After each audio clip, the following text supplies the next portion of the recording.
Hey everybody, and welcome to my Q&A video. And for those of you who are new to my LegendOfZant channel, welcome.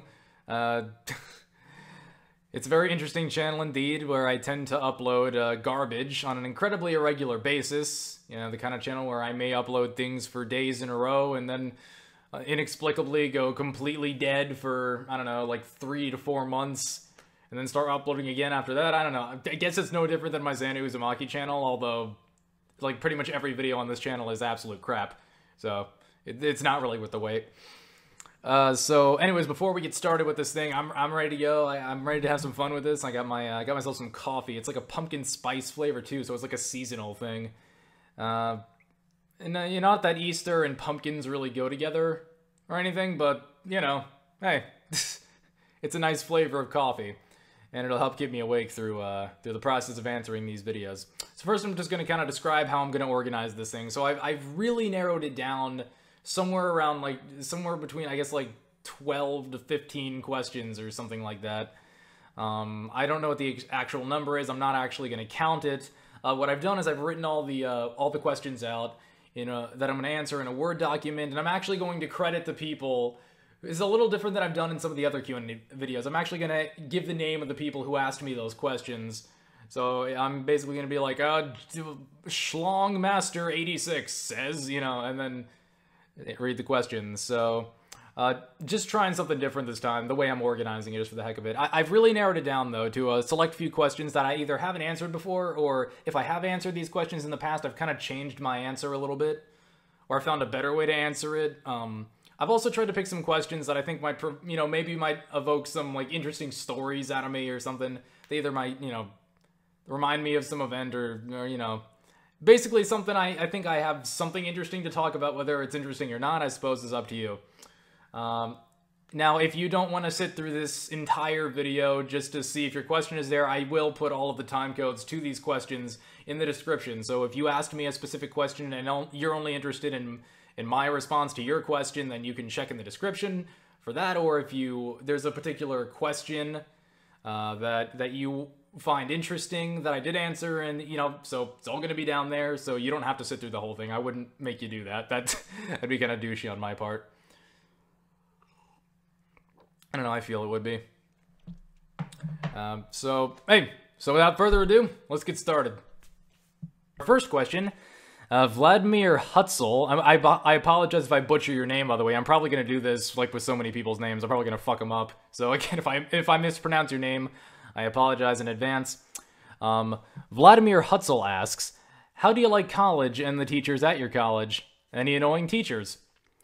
And yes, I have a story, and I picked this question specifically because I do kind of have a story about an annoying teacher. Now, typically, I got a pretty good experience. Now, I've had pretty good experiences with teachers.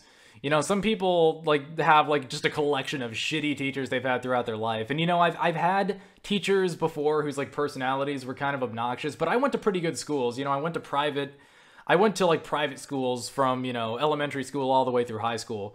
So the teachers there, even if they were kind of annoying, as people, they could do their job. They could teach you. You could at least follow their lesson. You may not like their teaching style. You may think they're kind of pretentious or they're kind of obnoxious. Just, you might find something wrong with them, but it was all just subjective little things. But it wasn't until I went to a nearby community college, and I've been trying to get my AA degree recently. Basically, I went to this college in Baltimore. Things didn't work out, and I decided to change my major and pursue a different career entirely. And so I left Baltimore, came back home, and went to a nearby community college. And now, I gotta say, every other teacher at this community college has actually done a pretty decent job of teaching me. They've actually been good at their jobs. Again, there's a few annoying teachers here and there, but none of them were, really bad at all. Except for this one fucking guy, who is, without question, the absolute worst teacher I have ever had in any fucking class. So, it was my history teacher, and it was literally, this was, the first teacher I had when I went to this school. So my expectations for this, I immediately thought when I saw this teacher, oh my god, this college is gonna suck. And then I realized, the other teachers were fine. It was just this one asshole. I just got super unlucky, I guess. But he must have been, I'm trying to describe this guy. So, I walk in his class. This motherfucker must be like 70-something years old. And if he wasn't, my god, did he not age well. He was just this really old, chubby guy, balding, like, yeah, kind of a round, short guy, or big round belly.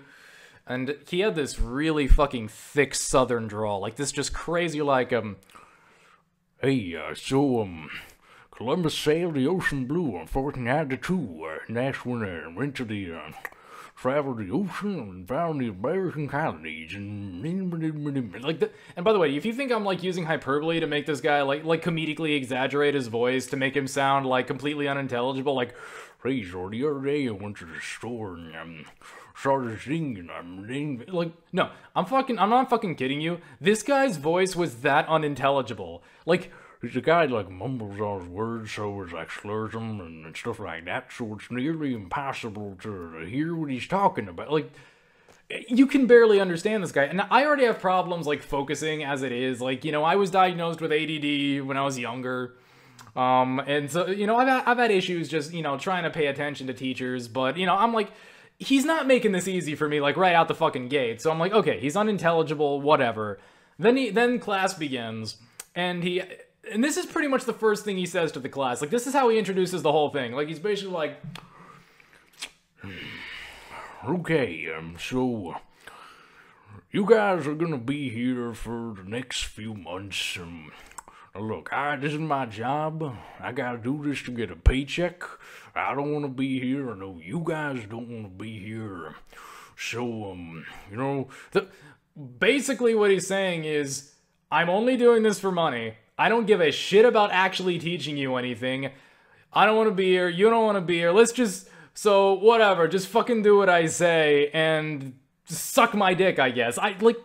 He pretty much said from the beginning, I'm only doing this for money, to get a paycheck. Like, what kind of fucking, oh yeah, really inspiring the learning in your goddamn students. Yeah, you know, it's like, no, like, I don't want to actually teach you anything, or somehow, you know, I don't want to better you in any way, shape, or form. You gotta do it. So, I'm just gonna be a cynical fucking dick. And look, I can be pretty cynical. I'm not gonna pretend that I had some serious interest in, like, you know, History 1, you know? Like, I don't give a shit, like, you know, I'm not gonna pretend like I had some, like, serious, yeah, like, vested interest in this generic history course. But for fuck's sake, dude, at least try to pretend like you give a shit about your job. Like, for the sake of, like, at least, you know, if you know you're teaching a class that nobody wants to take, at least try to pretend that you fucking give a shit about what you're teaching. Maybe, you know, maybe some of your enthusiasm will kind of rub off on the students a little bit, and maybe they'll be like, hey, well, at least this guy is... No, this guy just did, straight up said, first day, I didn't give a shit. Second thing that made this guy easily the worst teacher I ever had, he would go off on tangents constantly. Like he would basically... Like, this guy would basically, like, and I understand, it's okay for teachers to go off on tangents every now and again, because you do want to, you don't want them to, sometimes you want them to kind of go off. Sometimes it's kind of nice to hear them just sort of deviate from the lesson plan and just kind of introduce a little bit of their personality into it. You know, sometimes it can make class more interesting. But I'm talking, like 10% actual lesson, you know, like 90% complete unrelated thing that had nothing to do with the lesson, like, whatsoever. I think, and the one example I remember specifically was, like, he was talking about Britain. I don't even remember what the like, here's the thing. I don't even remember what we were talking about Britain. Like, what about Britain we were saying. I don't remember, because all I remember is the fucking tangent this guy went on about some British chick that he dated. So he was talking about Britain. Like I said, don't remember what he was saying about it historically. But he's like, yeah, so, and he did that heavy breathing thing, you know, that, like, fat, unhealthy people do, where it's just like, so I was dating this girl, right? This British girl, and she was going, and we were going on a date, right? And she went up to a cart, and she went to go get some tea. And then she did this thing where she got milk in her tea, and I'm like, no, I never heard of tea and milk before. I mean, I'm thinking to myself, like, Like, who puts tea in milk? That's silly. Like, oh, it's really so fucking ridiculous. Like, guess what, motherfucker? Lots of people put tea in fucking milk. She's from fucking, yes, in Britain, that's like, yeah, people fucking put tea in milk. I'm sorry you live inside such a fucking bubble that the concept of tea and milk just blows your fucking mind. Hey, here's an idea. How about you teach the actual fucking lesson? I don't even know what you're trying to say about Britain. I don't know what the fuck you're talking about. I don't even remember what today's lesson was supposed to be about, because you're talking about this girl. He did this for fucking like 30 minutes, was just dedicated to the date he went with this girl, and how he was so fucking astounded at the fact that she ordered tea with milk in it. Holy fucking shit. Whoa. Because yeah, that's what I paid fucking money to hear. I paid fucking a ridiculous amount of money for this class and for the textbook, just so I could listen to this asshole ramble on about a British girl he dated and how she ordered tea and milk, and oh my god, what the fuck is wrong with that bitch? Like, I hated this guy so much. And you know, when anybody ever actually confronted him about like the fact that he wasn't doing anything, whenever like, you know, he would basically just say, like, when he would justify the fact that he never stayed on topic and that he would go off on tangents, he justified it by saying, well, you know, you gotta just go and read the book, and I'm gonna test you on the book, and just do that, and like, motherfucker, you're a teacher. You're supposed to like, okay, I understand. There should be some burden on us to actually, like, you know, learn the material ourselves. I get that. You know, we should read the book and do some homework in order to, you know, to learn the material. I get that. It shouldn't be entirely my job to do that, though. Like, you're getting paid. You know, you're not getting paid here to stand about and talk about your shitty life. You're getting paid to teach us the material that you're going to be testing us on. And if you can't even take the time to fucking do that, just fucking quit. This guy looked like he should have been retired, too. I have no idea what the fuck this guy's deal was. I hated him, though. I hate people who waste my time. Like, there was no reason to be in class. Because, like, really, this dude, he didn't give a shit. He didn't give a shit about, like, you know, our time. He just wanted, I guess he just wanted to... He wanted a paycheck for doing nothing, and that's what he made. You know what? And I'm wondering if maybe there was a good... Like I said, every teacher at this community college afterwards was actually pretty good. So I'm wondering if maybe there was a point where he did give a shit, but then he became old and, like, senile and sickly, and then he just stopped giving a shit, or something happened that just, like... And for whatever reason, he just decided not to retire, and now he's just kind of hanging on by a thread. Like, I don't know. I hope he retires soon, because that dude's not doing anybody any favors. You know? Like, I should have a reason to go to class. Anyways. But that was the most annoying teacher I ever had. I fucking hated him. And I'd have no idea how the hell he got his job. Again, maybe at some point he was really good at his job. But it seems like those days were far in the past. And he's just stopped caring. So that's the most annoying teacher I ever had. I don't know, I just thought it was fun. I guess it was kind of funny to me just to look back on. Somehow I managed to make an 85 on his first test. I have no idea how, considering that he didn't actually teach us shit. But I guess I did enough studying on my own to actually do it. But after the first test, I just stopped. I couldn't take this guy anymore. I basically just withdrew from the class. I said, fuck it, I know I spent the money on this in the book, but I'm cutting my losses. I'm not going to learn a damn thing from this guy. I can't do this. It was just torture being in that motherfucker's class. So, yes, that is the most annoying teacher I've ever had. Otherwise, my college experience has been very good so far. So, no other problems other than that. Next question comes to us from a guy named Jedi Avenger, and he asks, which would you choose if given the chance? The triforce of courage, wisdom, or power? And honestly, I have, well, I mean, to answer your question, I have no idea why anybody wouldn't go with the triforce of wisdom.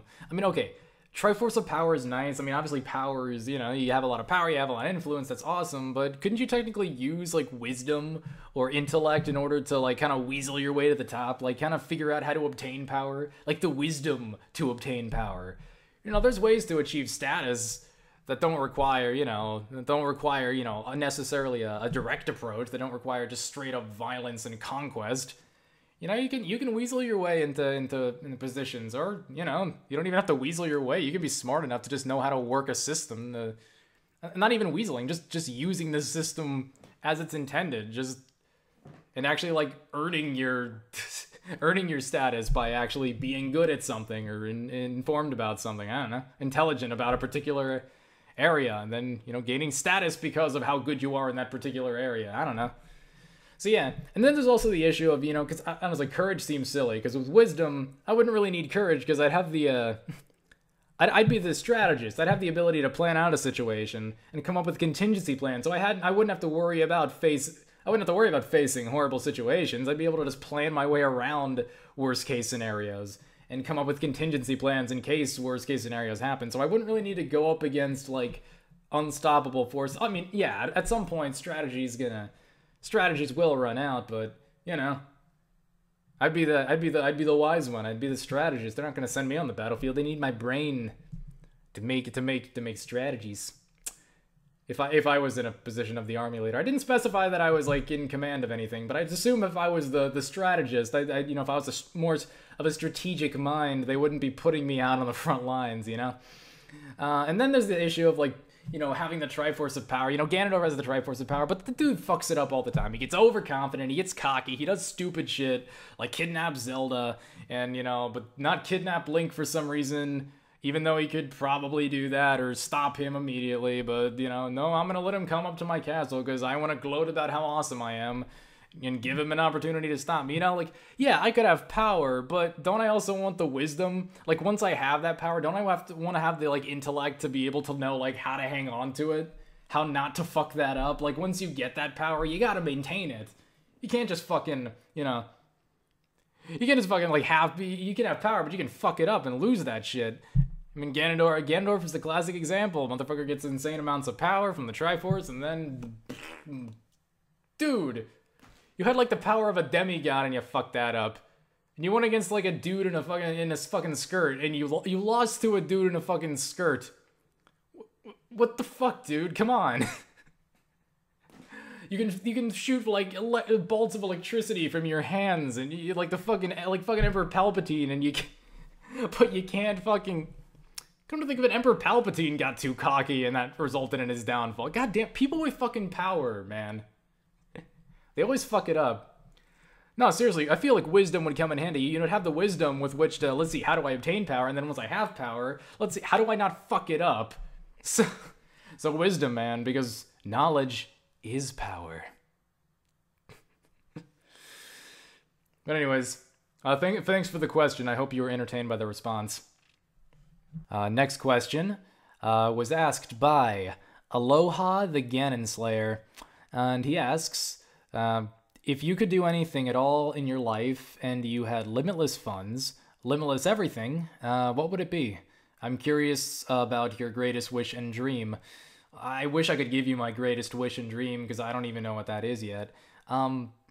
The only thing that I do know is, and I've pretty much known this my whole life, is I like the idea of working on some kind of like creative project and then showing it to people and then having people be like, hey, I really enjoyed that. It made me laugh. It made, you know, I like getting that feedback. I like the idea of working on something and then having somebody like respond to it and tell me what they thought. I like to hear that. I like that attention.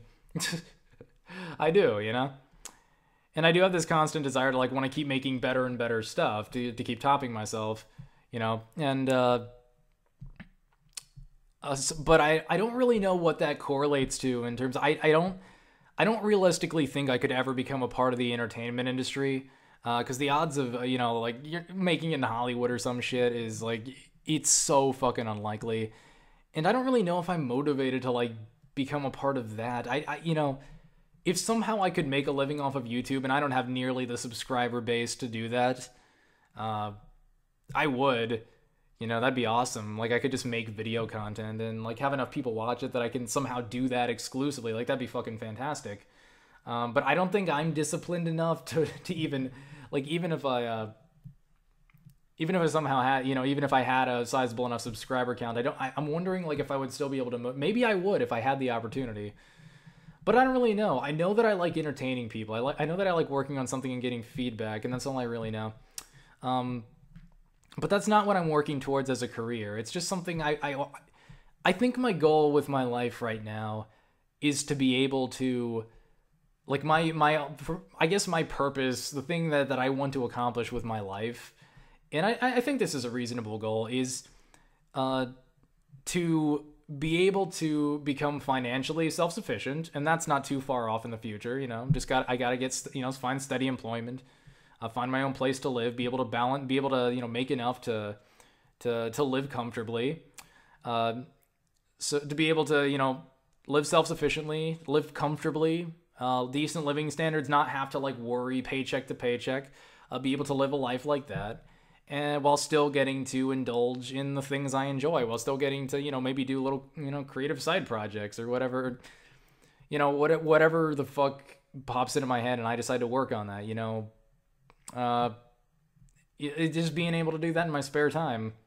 That's what I enjoy doing. That's what I actually get some sense of fulfillment out of. And I just want to be able to get a career that allows me to do that. That's not so taxing that it takes up all of my time and makes indulging in my hobbies impossible. And to answer the first part of your question, if I could do anything at all in my life, given limitless funds, and I've thought about that. You always hear about like and this may sound like kind of silly and almost maybe there's like a little bit of pretentiousness in this, but I don't think I wouldn't consider this necessarily pretentious. I don't know what I want out of life yet, and I'm still trying to figure that out. But I think traveling to different places could give me a lot of perspective on that. When you hear about like these retired people who like they've retired and they have enough money to basically last them the rest of their lives, and and they travel to the world, or you hear about students who like travel to Europe or whatever. But people who make those big trips to different places in the world. And expose themselves to different cultures, different things, have all these great experiences, make new friends, see things they could never see where they, the place they live. And, I live a very sheltered existence right now. Basically it's, I play video games, go to class, and then, occasionally work on a video if I feel like it. Talk to people on Skype, talk to people in real life, talk to friends online and offline. And that's pretty much it. It's a very mundane thing I got going on right now. And obviously there's not much I can do about that at the moment. I don't have a lot of funds to make any big trips or go traveling. But yeah, if I had limitless funds, I want to go, and like money wasn't an issue and I didn't have to worry about steady employment or any of that shit, I'd probably do that. I'd probably just travel to different places and stay in them for certain months, just any place that seemed interesting. Maybe I'd go to France and visit the Louvre, and like that fucking museum takes you like 3 days to go through, but just like a day in there can blow your fucking mind. I'd want to go to those places and just, not even because I know that I would get anything out of it, just to have that experience and, go to various other places, meet people, get outside of my comfort zone and actually expose myself to things. And then, after however many years I spend traveling, I guess whenever I reached a point where I felt like, I felt like I've seen enough. Not that, obviously I'm not going to be able to see everything in the fucking world. It's impossible. Nobody's got the time to do, nobody has the lifespan to fucking do that. And then there's some things, you'd rather not experience at all. There's certain horrible experiences you might have that. But, I'm pretty content about not trying crystal meth, certain things I'm curious about, other things, but travel the world, have various experiences, meet new people, get different perspectives, things like that, and then come back home, and and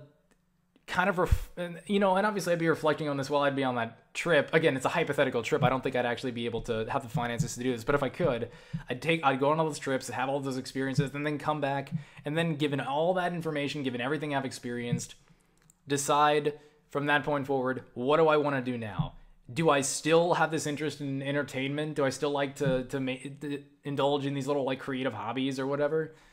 Is that still what interests me? Or do I want to do something else? Is there something else that I've discovered that I think is more important than that? And I think I would gain a lot from just experiencing things outside of my comfort zone. So yeah, if I had limitless funds, probably just travel the world.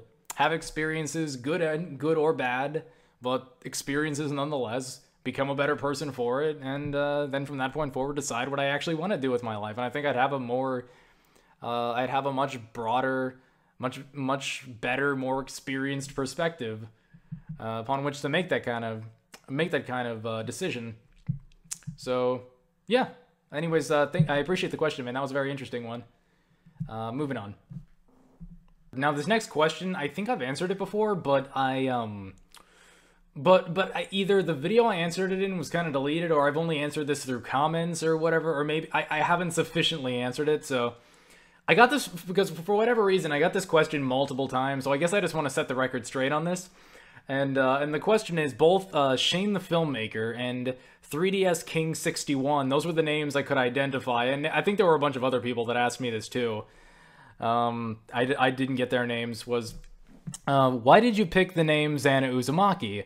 And my answer to that is, I didn't. It's not my name. I didn't come up with the name Xanauzumaki.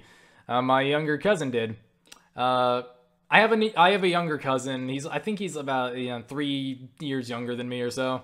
His name is Yanni, and he's a cool kid. He was the kind of he was the kind of thing where, like, I don't really, I'm an only child, so whenever I would go to visit my younger cousin, I kind of saw him as sort of like I don't know, I kind of thought of him as kind of a little brother, so it was nice when I got to go visit. And anyways, he was a cool kid, and he was actually the person who kind of told me about what abridging was.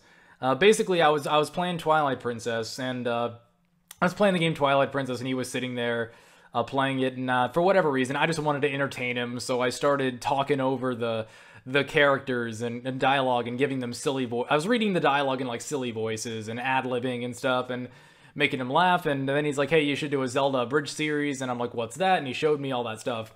And got me into, and then basically like said, hey, you should do that. And I'm like, oh, cool. I'll do Twilight Princess, cause nobody's done Twilight Princess yet. I came to realize that I was extremely wrong, and many people had done Twilight Princess. It's like everybody and their mother had abridged fucking Twilight Princess. I mean, I guess mine became the most popular, but I was a little uninformed about the ways of YouTube. I came to learn in time. There were like fucking like 30 of those things, if not more. But basically, yeah, Xanauzumaki was the name of my younger cousin's YouTube channel. I'm guessing he was a fan of Naruto or Code Lyoko or something. And basically, how this was gonna start was we were gonna do this partnership thing. I didn't know I was gonna be doing the Zelda Let's Play, not Let's Play, the Zelda abridged videos like on a regular basis. I thought it was just gonna be this once in a while thing. He had his own YouTube channel and he was doing his own videos, and I thought like, hey, why don't I just, he does his own videos, and then every once in a while I'll come in and I'll upload an abridged episode. But after a certain period of time, it became clear that my videos were the ones getting the majority of the feedback. And I guess he kind of realized this, so he actually messaged me about this one day and said, hey man, I've been noticing your videos have been getting like way more views than mine, and more ratings and stuff. So if you want to kind of take over the Xanauzumaki channel, you're welcome to, and I can just move somewhere else. And I was, at first I almost felt bad, and but he was the one who initiated that conversation, and he basically told me it was cool. And so that was really nice of him. So basically I inherited the Xanauzumaki channel from my younger cousin, and I guess the name just kind of, I didn't see any reason to change it. And I'm fine being addressed as Xana, that's fine to me, I have no objections to that. So no, it wasn't the name I chose, it was the name my younger cousin chose, and I just kind of took over the channel eventually. So, yeah. I'm sure, hopefully that answers your question. Again, I may have answered this somewhere else, but, I think the video where I answered that in was deleted or something, so just, Hopefully that kind of puts this question to rest.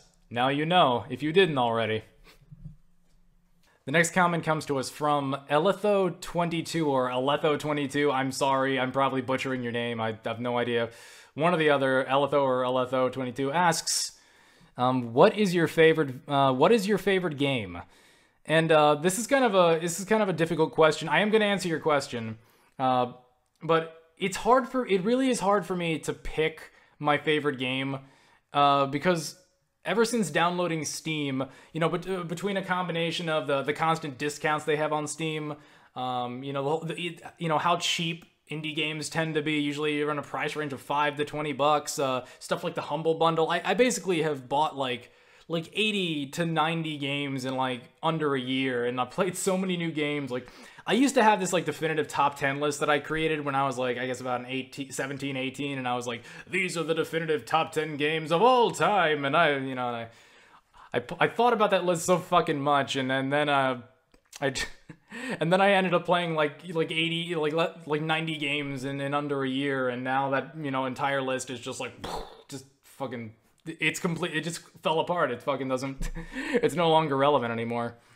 And I've also kind of gotten to a point where I sort of realized that it doesn't really make sense to numerically identify certain games as being better than others. You know, it doesn't make sense really to say that like Half-Life 2 is numerically better than Cave Story. I mean, both games are completely different genres. They're trying to accomplish completely different things, so it doesn't really make sense to say one is necessarily better than the other. You kind of have to judge them on their own merits. So I couldn't really say which is the best. What I am going to do, though, is to say, to tell you what my favorite game is that I'm playing right now, because I do want to give this game more attention than it already has. And I know I'm not going to, it's a Q&A video. I'm not going to contribute too much in terms of views to this game. I mean, people like Total Biscuit, who actually have, like, credibility, actually have a sizable fan base, have already talked about it. But I mean, I guess I want to give this game more, you know, any more attention I can give this game is a good thing, because I really have been fucking loving it. So far, it's my favorite game that I've played this year. The game is called, I guess I'm going to advertise the game. The game is called Cloud Built, Cloudbuilt, you know, build cloud, this and it's this really cool indie game. It's kind of an action platformer, and you have these little, you know, you can jump over pits and run on walls and stuff, and you also have this little jetpack too. It's got these sci-fi elements. And the jetpack can be used to, you know, you can use it to dash forward really quickly. You can use it to double jump, or you can use it to control your direction when you're running on a wall. You know, if you hold down the jetpack button, you'll kind of run diagonally up the wall. If you let go of the jetpack button, you'll kind of move downward at an angle. And if you repeatedly tap the jetpack button, you'll kind of move in a straight line. So it's kind of about figuring out how to combine how to effectively combine your parkour moves with your jetpack to sort of figure out how to move through the level in the most efficient, quick way possible. And that's kind of the goal. You know, it's kind of like Sonic the Hedgehog in the sense that it's not a 2D game. It is 3D, but it's kind of like that in the sense that there are there's different ways to get to the end. There's multiple pathways that you can take to reach the end. And whichever way you choose is ultimately up to you. You know, you may end up finding a really cool shortcut that maybe somebody else didn't. It's really a lot of fun. And again, of course, the game encourages you to, like, this game is basically a fucking speedrunner's wet dream. Like, if you're the kind of person who loves to try to, like, get the best time you can in terms of, like, completing a level, you know, like the fastest time possible, and then comparing that time with, like, the global leaderboards or whatever, like, you're gonna fucking love this thing. Like, I've had a great time. For me, though, the best part about this game, well, there's two things I really love about this game. Like, specifically love about it. The first thing is that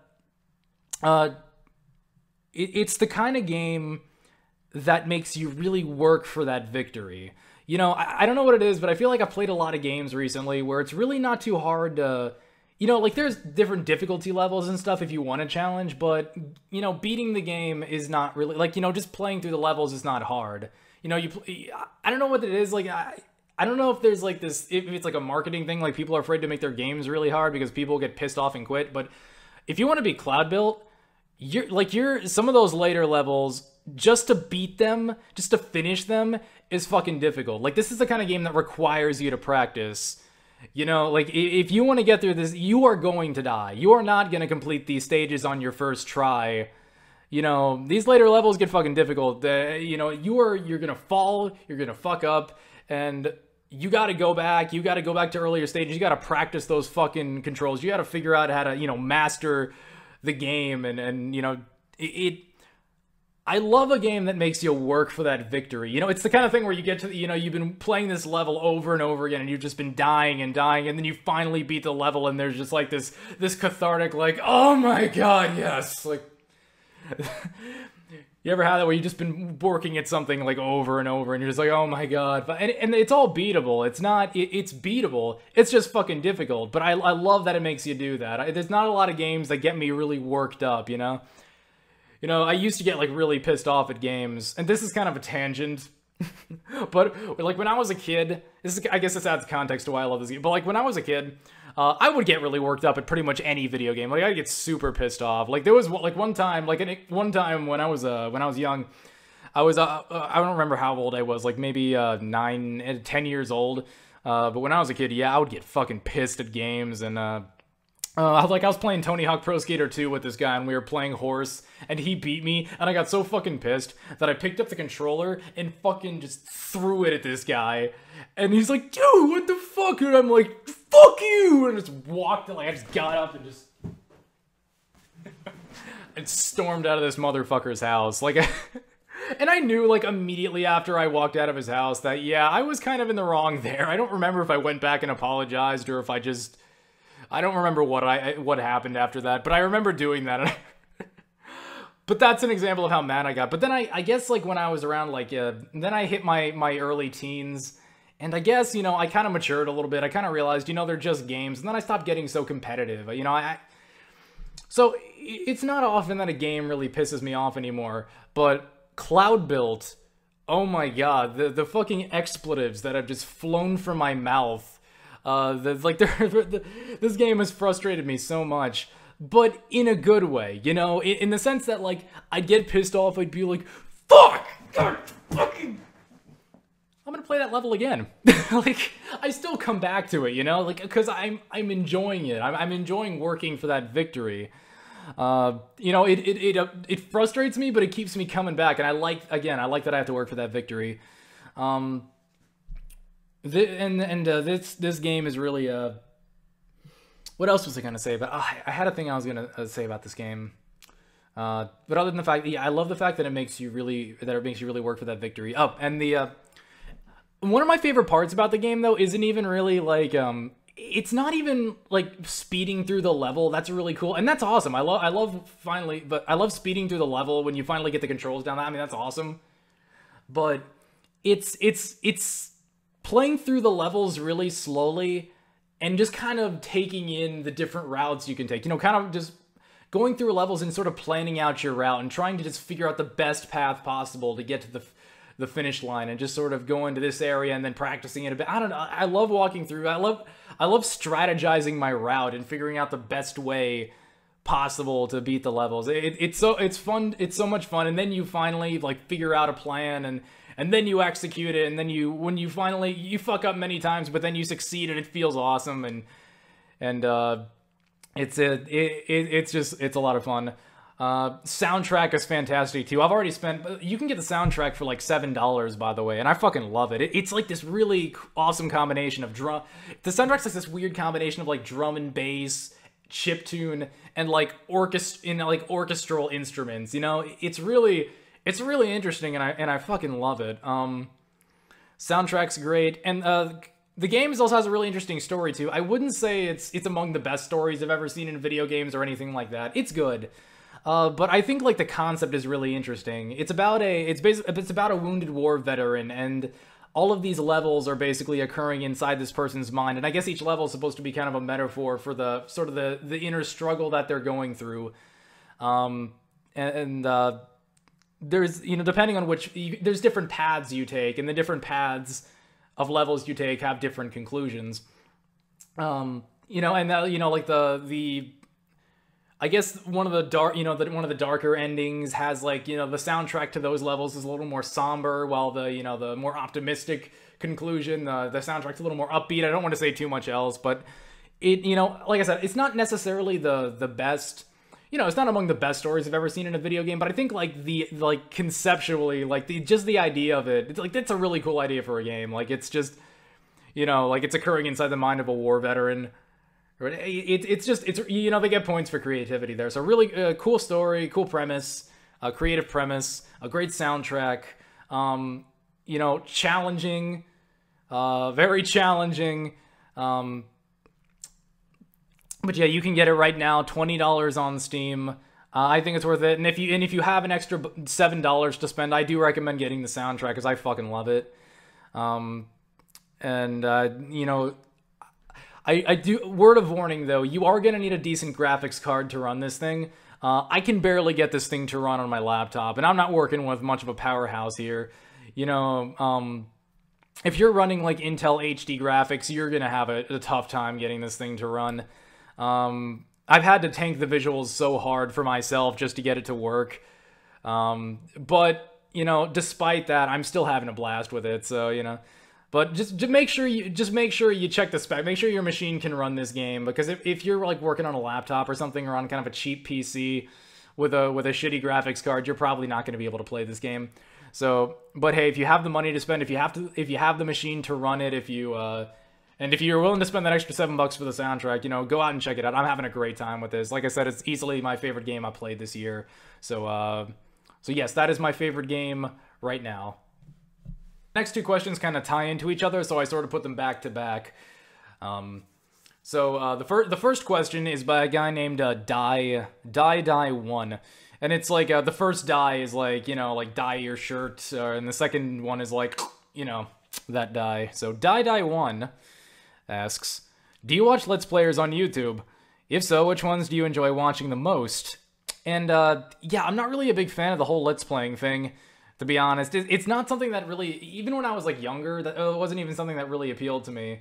I mean, there were like a few videos that I found funny, but you know, I always found that with Let's Playing, you know, and this is always going to be the case, that usually that the quality of the video is going to depend entirely on the charisma of the people in it. And I know it's weird that I say I don't like Let's Plays that much, and yet I've, you know, Taverpaw's like taken a bunch of videos of like me playing video games with him and put them online, and it was more his decision to do that than it was mine, but I'm totally cool with him doing that. I mean, it's not like I said, no, don't do this, so I don't really have anything against Let's Playing. It just wasn't really something that really interested me too much.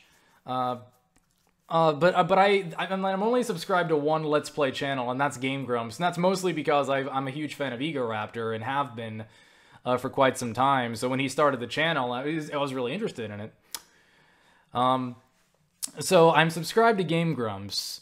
So I tend to watch them, and there's only been one other Let's Play series that I've ever enjoyed too, and it's the, and I don't know, you know, for anybody who doesn't know who the Spoony one is, or Noah Antweiler, if you refer to him by his actual name, he used to be on That Guy with the Glasses. He's most known for doing reviews of the Final Fantasy series, Final Fantasy 8, 10, and recently 13. And he's actually one of my favorite internet reviewers.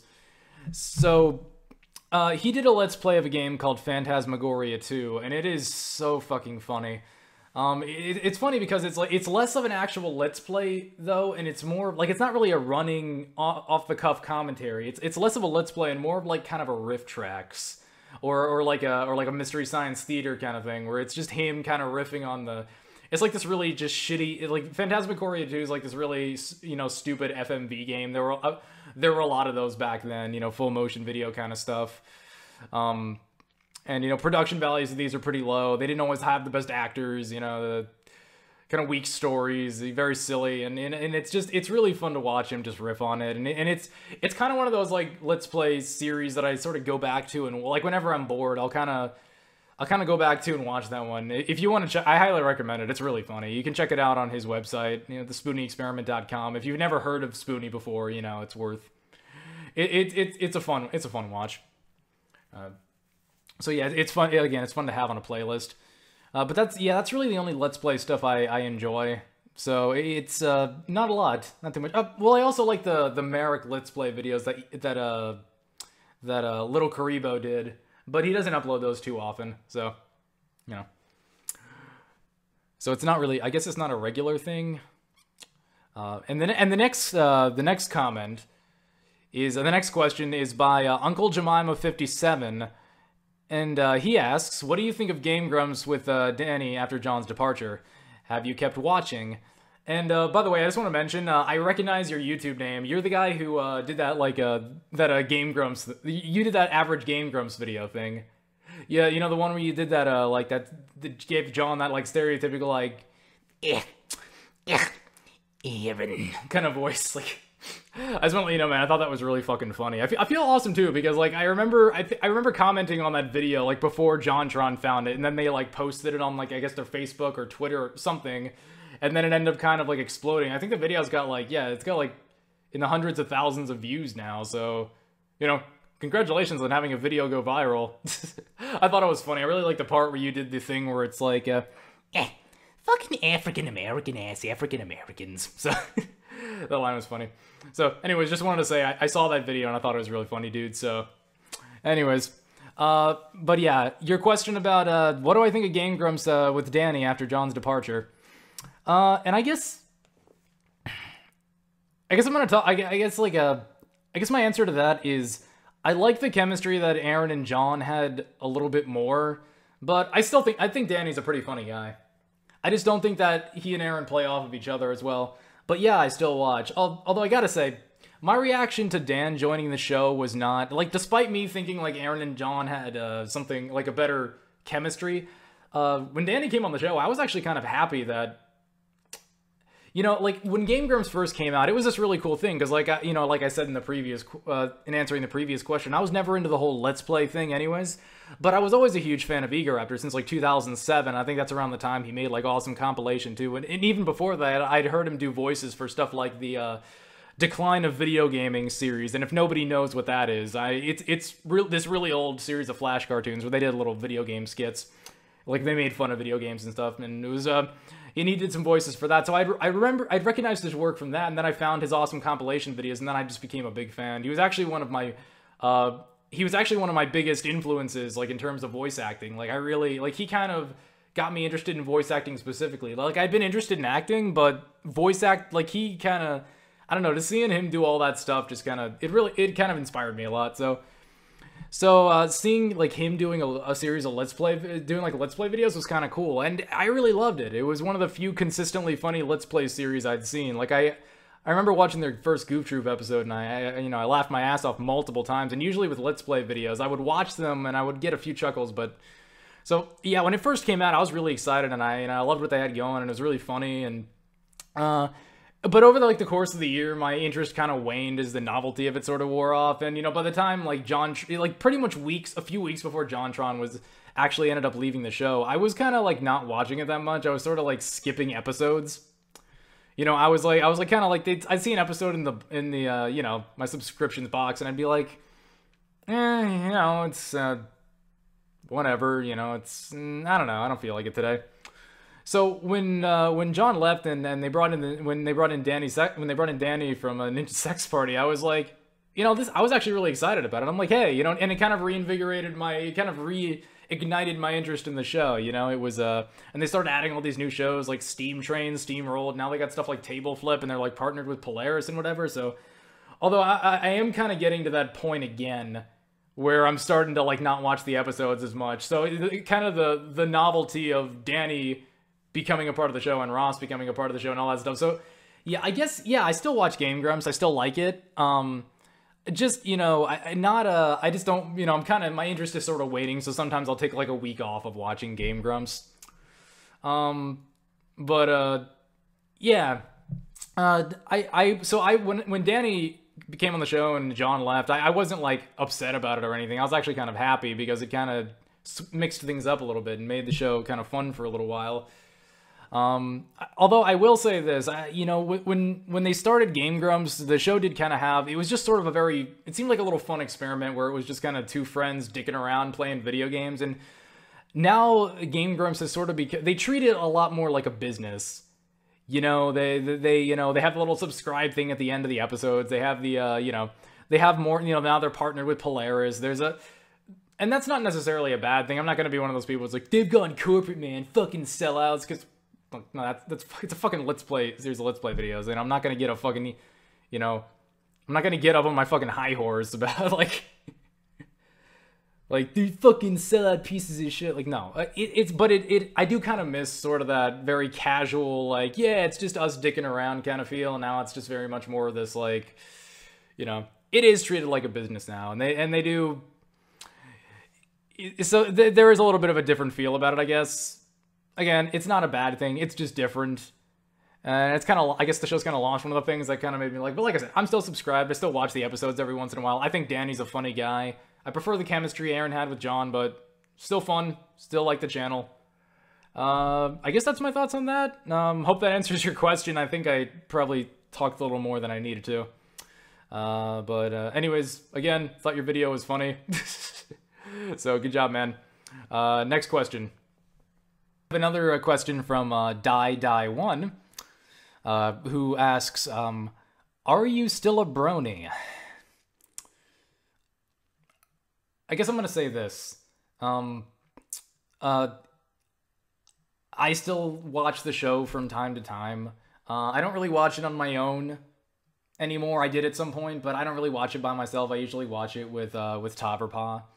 And it's more for just the fun of watching the show than anything else. I still find it somewhat enjoyable. I still get some enjoy. You know, it's lighthearted fun. It's cute. I still think the characters are likable, and it's you know, and you know, so I do respect. You know, sometimes I appreciate the morals of certain episodes, and stuff like that. You know, so I still think it's a decent show. I still like it. And if by your definition that makes me a brony, then I'm fine. I'm a brony. If you want to call me a brony, you can. I don't really know if I would call myself that anymore, because, I don't know. And it's not out of shame, it's more just, I guess I kind of realized, I don't know, I just sort of think of it as sort of silly to,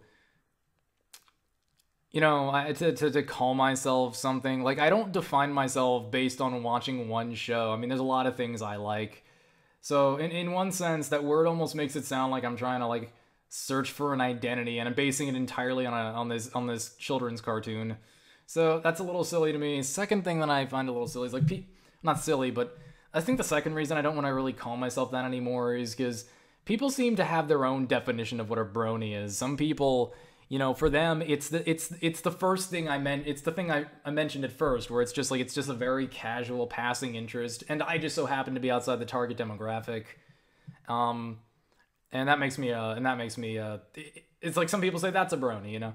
Some people think brony implies a whole bunch of other things, that it implies some specific level of interaction with the show. And I'm not talking specifically about, like, clopping or anything like that. I'm just, that is one of the things people associate with the word, with the Rule 34. Honestly, I think the Rule 34 is hilarious, so it, you know, the Rule 34 is just stupid. That's not something that I'm like, ugh, you know? It's just more like, for fuck's sake, like, I see something like that, but, so, you know, it's just, but, like, you know, I don't go to conventions, I don't really go on Equestria Daily anymore. I got to a point where I realized, like, I can't keep up with everything in this I subscribe to a few channels that My Little Pony related channels that I enjoyed, and they're very few, you know, a couple of musicians, one of them being Evening Star, you know, it just you know, Flufflepuff, I think, is the funniest fucking, like, Flufflepuff is fucking hilarious. So I am subscribed to that, but it's like a very few My Little Pony related channels, but overwhelmingly, I'm not really keeping up with the whole brony fandom thing. I don't really consider myself a part of a fandom. It's just another one of the many shows I like. So I guess I'm not gonna identify myself as a brony anymore, just because I think it's kind of be silly to do so. And people, I just, you know, I label myself that, and people are going to make a whole bunch of assumptions about my level of interest in the show, when honestly, at this point, it's just a very casual interest. It's pretty much just, hey, I still find it entertaining. I still think it's cute and fun. Except for the movie. I thought that was fucking terrible. That was, but I guess I'll get to that later. But yeah.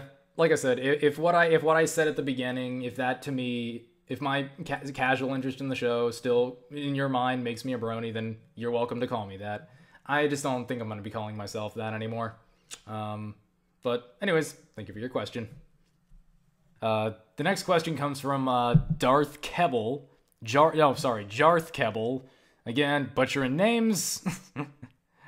And he asks, what is your fondest childhood memory? And I'm not going to give you... I'm going to answer this question a little differently than I guess you asked it. You asked for like a specific childhood memory. I don't really have a specific memory, but I'm going to give you like sort of a thing I did during my childhood that meant a lot to me. And it's this game I played with my friends. I don't know. I picked this question specifically because I feel like I have some funny stories that come out of this. Just kind of reminiscing. Back in elementary school, my friends and I, I was always kind of one of the weird, nerdy kids, I was always kind of, I wasn't one of the popular kids, so I wasn't doing what all the other kids were doing. I had my own kind of little select group of friends, and we sort of, when we were on the playground, we just kind of do our own thing, while the other, so basically, the other kids would be playing basketball and soccer, and me and my group of friends, but fuck that, we decided to, basically LARP, essentially. I mean, no costumes or anything. We had 30 minutes for recess. We weren't gonna dress. We didn't really afford to dress up or any of that shit. But we played pretend. And we did this for like 5 years too, like all the way, first, second, third, fourth, fifth grade. Up until elementary school, we kept playing this game.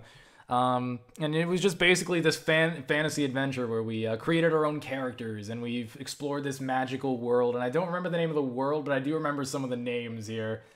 And it was this crazy story it was this continuing story that we just kind of kept making up as it went along. And it's not like, one day we were in one world and one other day we were in another world. No, like this was a continuing story. Like this was like, on the next episode of whatever the fuck this is, this character dies but comes back from the dead because Jimmy really liked that character and he was really sad when he got killed during that specific story arc from 2 years ago. Like, I don't know, like stuff like that. Like we would just make the shit up as we went along, but it was like this continuing narrative. And we called it the game. We just called it the game because like all of us knew what it was, and it usually consisted of 4 people. And I guess I'm gonna use people's real names. I don't think this story is particularly embarrassing or anything. If anything, it's probably more embarrassing for me. But when I was a kid, yeah, we would it was me and my friend Austin, who is basically, he's basically my best friend. We've been friends since kindergarten, essentially, and he's pretty much my lifelong friend. He's the kind of friend where I could meet, we could not talk to each other for like 6 months, but then we just meet up again, and it's like, hey, how are you doing? Like nothing's different. So, he's a lifelong friend, and I consider him to be my closest friend. So, it was me, Austin, another kid named Cody, and another kid named Sam. And it was weird because Sam was like the odd man out here because me, Cody, and Austin, we kind of created our own characters. I mean, yeah, we plagiarized a lot of stuff from other shows, but like Sam was just like he was just Link from Zelda. Like he was just Link, and I'm like, so who do you? It's like I'm gonna be this. I'll get into my character in a second, but like I want to be this guy. I'm gonna be this guy. It's like who do you want to be? It's like I'm gonna be Link from Zelda. It's like, you sure you don't want to be like, you don't want to make up, it's like, no, I want to be Link. I'm like, okay. So, but whatever, he was Link. And it was goddamn, it was just this really bizarre thing. So the game, from grade 1 to grade 5, man, we constructed this narrative. We were this group of magical warriors in this bizarre fantasy world that could pretty much be whatever we wanted it to be. And we were fighting. There was this main bad guy. Like we would fight different bad guys, but there was this one bad guy, and we named him. His names are so stupid. We named him Nozagalio. It's so dumb when I say it out loud, but like, when we were kids, man. So, we would be battling this evil sorcerer named Nozagalio. And I think my friend Austin was a paladin. He plagiarized this attack from Yu-Gi-Oh! Basically. Swords of Revealing Light. That was his big move, but he had other moves too. I don't remember what his name was. I don't remember what his character's name was, but he was basically a paladin. So aside from Swords of Revealing Light, he had a bunch of other original attacks that he made up, although I'm sure in some way are plagiarized from somewhere. I was, oh god, this name, I was the Dark Sorcerer Zin. It's so fucking stupid, isn't it? It's so fucking stupid. Zin, the evil. Basically, my character was Vegeta. I was that typical dark, brooding character who was all like everybody, like he was rude to everybody, he was a dick, like everybody, like he was. I don't mean like a dick, like in a funny, condescending way, like Link was, you know, where I'm like, I fucking hate you, and you say, you know, no, he was just like that generic, like brooding anime character who's like, I don't care about you and your crew. I just like to prove myself in combat. You know, that shit. Like, he had an attitude. He was like, I was Vegeta. You know, for some reason, I love that character, though. I liked like, it's like, I'll challenge you to a fight. I bet you'll never defeat me. Like, cocky, just, and then I would just brood about, like, what a fucking... Ugh. And it's funny because that's like the kind of character I fucking hate now. Like in anime, I hate it so much.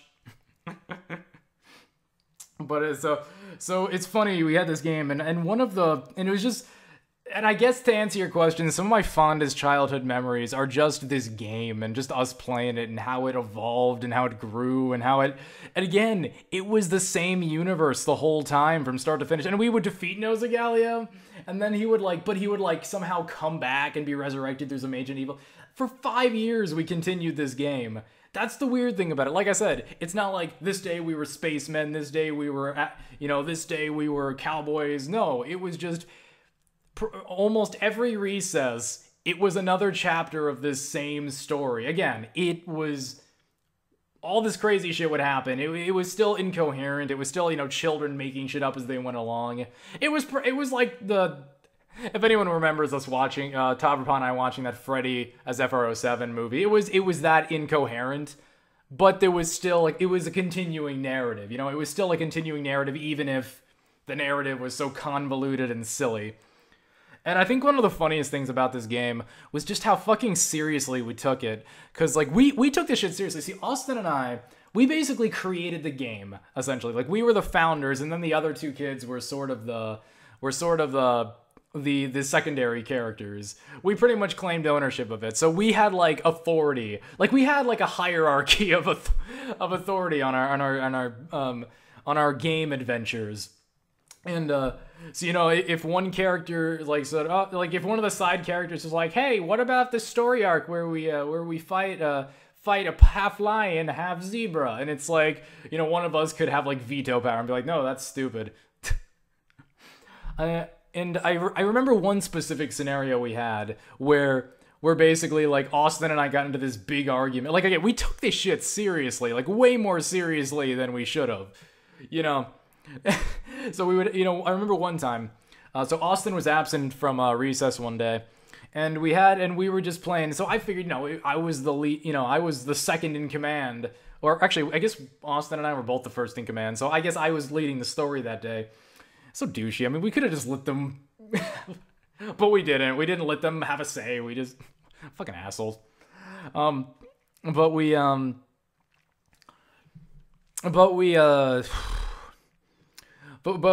it was my job to decide the story, and now we were in Nozagalio's castle. At this point, we had gotten, I think we were on the third floor or something, and we entered this chamber, and I guess it was my job in this chapter to make up what was inside that chamber.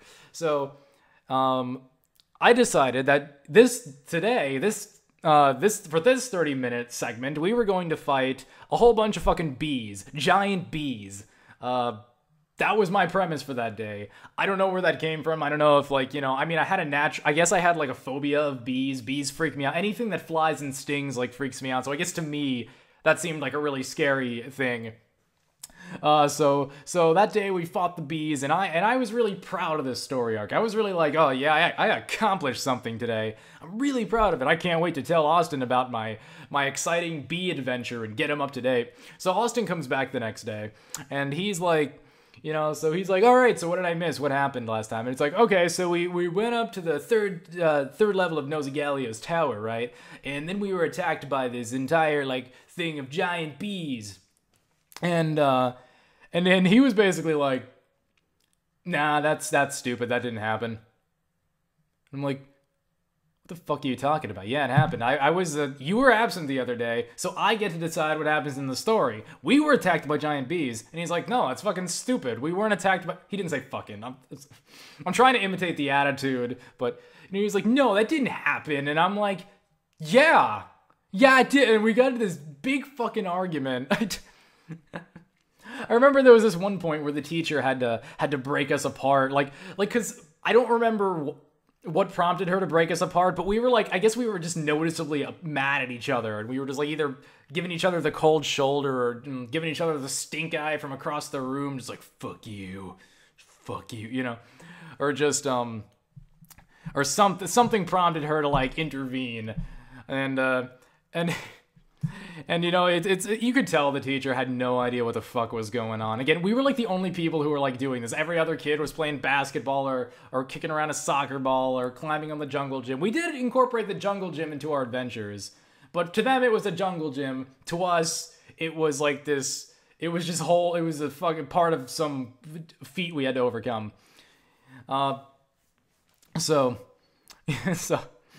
So I remember, like, the teacher, like, she just had no fucking... Like, she's basically like, all right, so what's going on? And then I'm like, he didn't like my B story arc. He didn't like it. He's stupid. I worked really hard on that story arc, and he didn't like it, you know. And, you know, I still remember... I don't remember exactly her wording, but thinking back on her, like, response to that is really funny, because it's basically, like, it was pretty much just, like... Like she was like, okay, well, you know, like whatever happened, you know, just make up for it. I'm sure you guys can work out a compromise, you know, like basically her attitude was, I have no idea what the fuck he's talking about. I don't even just look, I gotta diffuse the situation somehow. So just make up and deal with this because I have no fucking idea. Like she's just like, I don't even. Was that a reaction funny? But no, we would get into serious fights about this. But I gotta, like, some of my best childhood memories are just me and my friends playing the game. And, you know, it wasn't just us four. We would bring in other people to the game too. You know, we would bring other people in. It was this continuing thing. Obviously, we added people, we lost people, but it was always involved Austin and me and usually 2 or 3 other kids, whoever felt like tagging along. I remember Cody and Sam, though, I think were the longest lasting secondary members, and then we had some, like I said, there was a hierarchy and like secondary, primary members.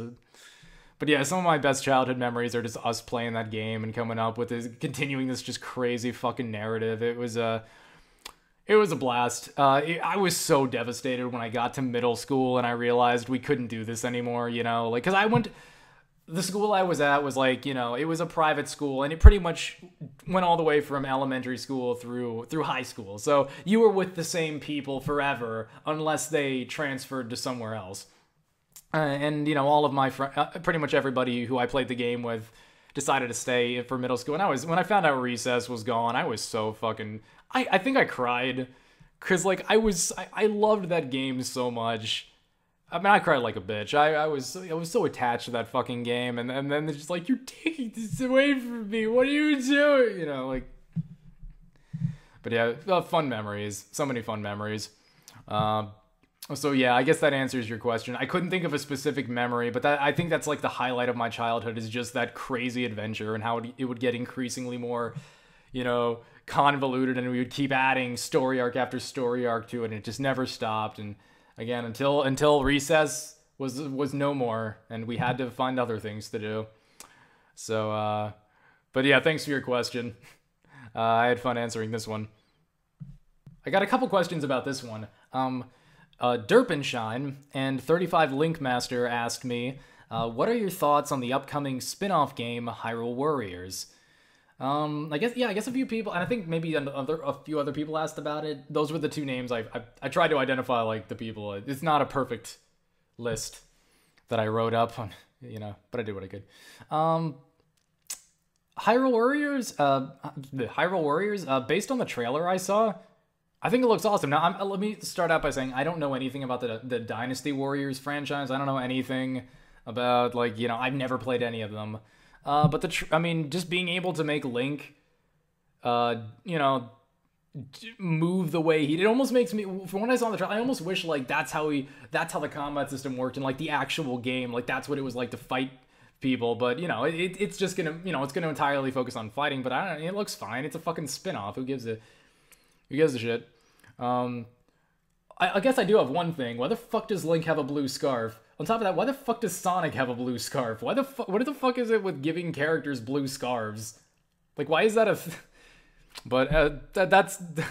Anyways, it's just a thing it's a trend I'm seeing, and I don't really understand this fixation with redesigning video game characters and giving them blue scarves inexplicably. That don't seem to go with the rest of their outfit. It's just kind of there, but... I guess Sonic's, you know, he's trying out those new looks, you know, so is Link. But yeah, I think it looks like a cool game. I mean, it is a spin-off. I mean, it's obvious that it's a fucking spin-off, right? At least I thought it was obvious. And then I scrolled down and I looked at the comments section and I'm like, oh, right, people are stupid. Yeah, I guess a lot of people didn't get the memo that it was a spin-off, although I don't know how you could make that mistake, given that it's clearly not an actual Zelda game.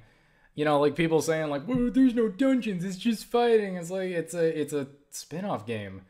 Honestly, I think being able to control Link like this and make him fight like this and perform these really cool combos and do all these really awesome moves and kind of fight a bunch of, you know, various, like, Zelda enemies from both Skyward Sword. You know, at one point you fight King, like the Dodongo guy, the giant Dodongo from Ocarina of Time.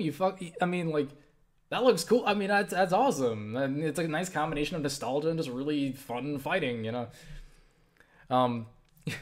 I don't understand what people, I guess either they don't know it's, and then some people did know it was like, some people in the comment section, like, they did know it was like a spin-off, but they were like, they better treat this with respect. They're gonna like they're gonna fucking ruin the Zelda franchise. Like, they're not gonna, like, you know, and I know I'm basically plagiarizing Jim Sterling here from, basically, I'm kind of quoting Jim Sterling from the Jimquisition. He's one of the members of the escapist.com, and he's actually it's one of my favorite new shows. It's one of my favorite new internet shows, one of my video game related, you know, internet shows. And he basically said, you know, for all the people bitching about, you know, the upcoming Hyrule Warriors game, don't forget Link's crossbow training. It's gonna be okay.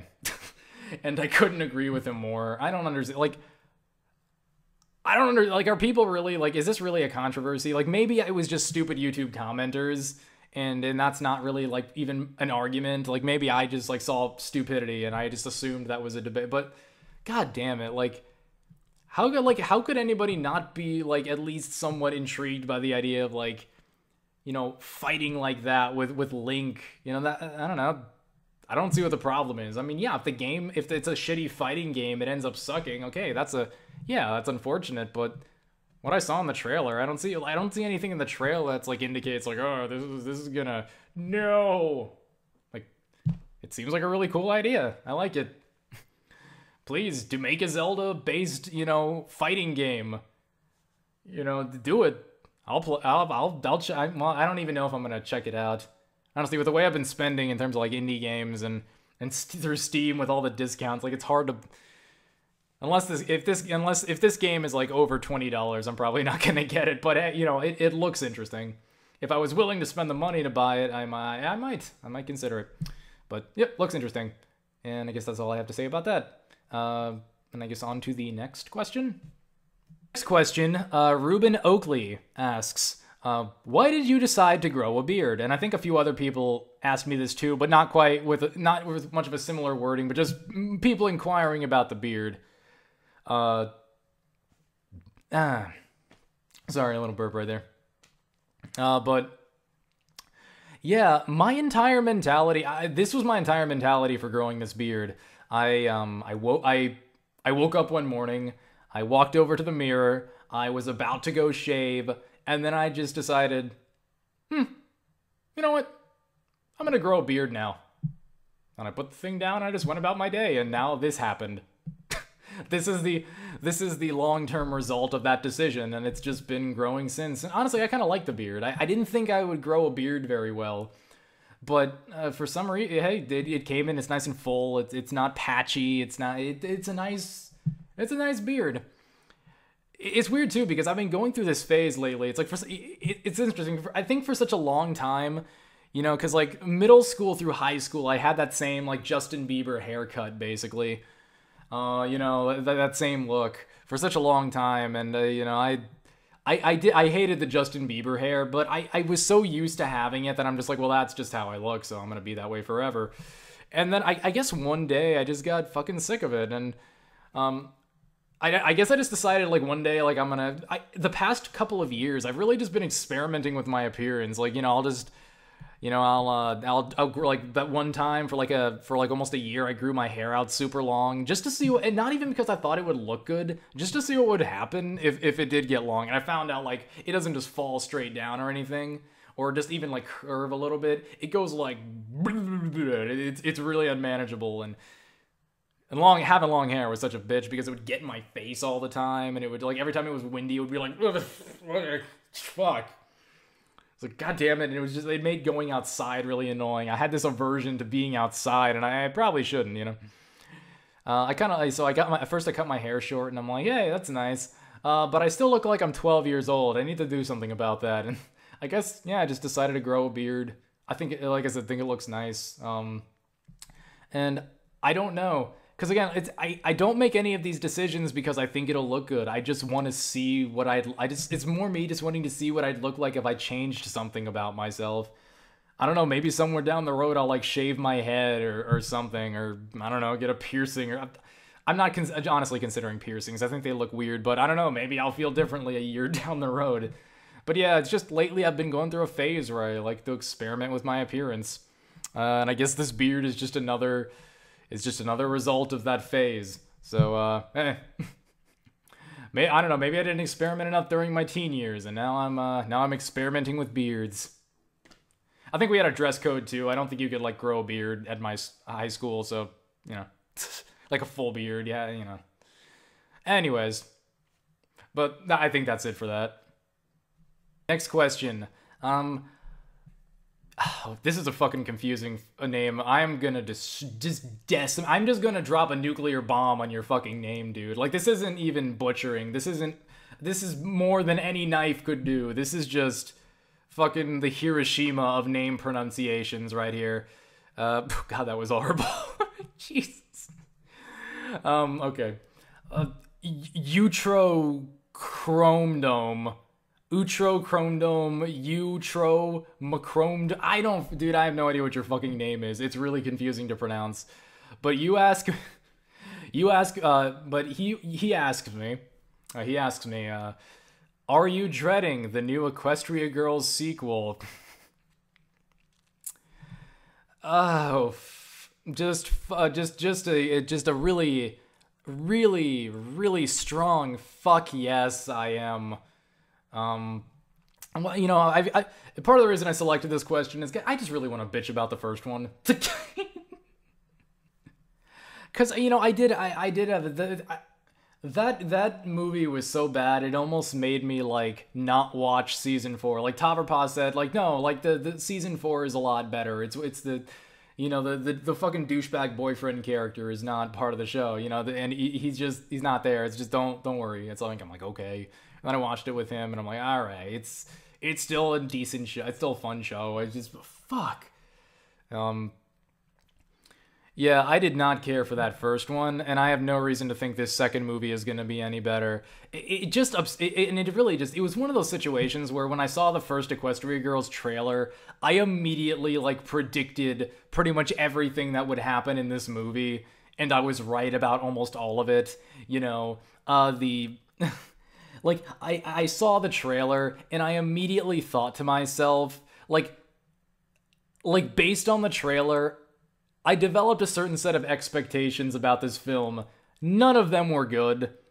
And I thought, you know what, I'm not being fair, you know, like, isn't that the whole story of, like, isn't that the whole My Little Pony story, you know, like, you think, oh, there's no way the show could be good, and then you watch it, and it's like, oh, that was actually enjoyable, and it was very well made, and the characters are likable, and it's fun, and it's like, it makes me laugh, and, you know, but I saw that movie, and it met all of my expectations, like, exactly, like, everything in that trailer, like every negative thing I thought would happen in this movie based on that trailer happened when I watched the movie.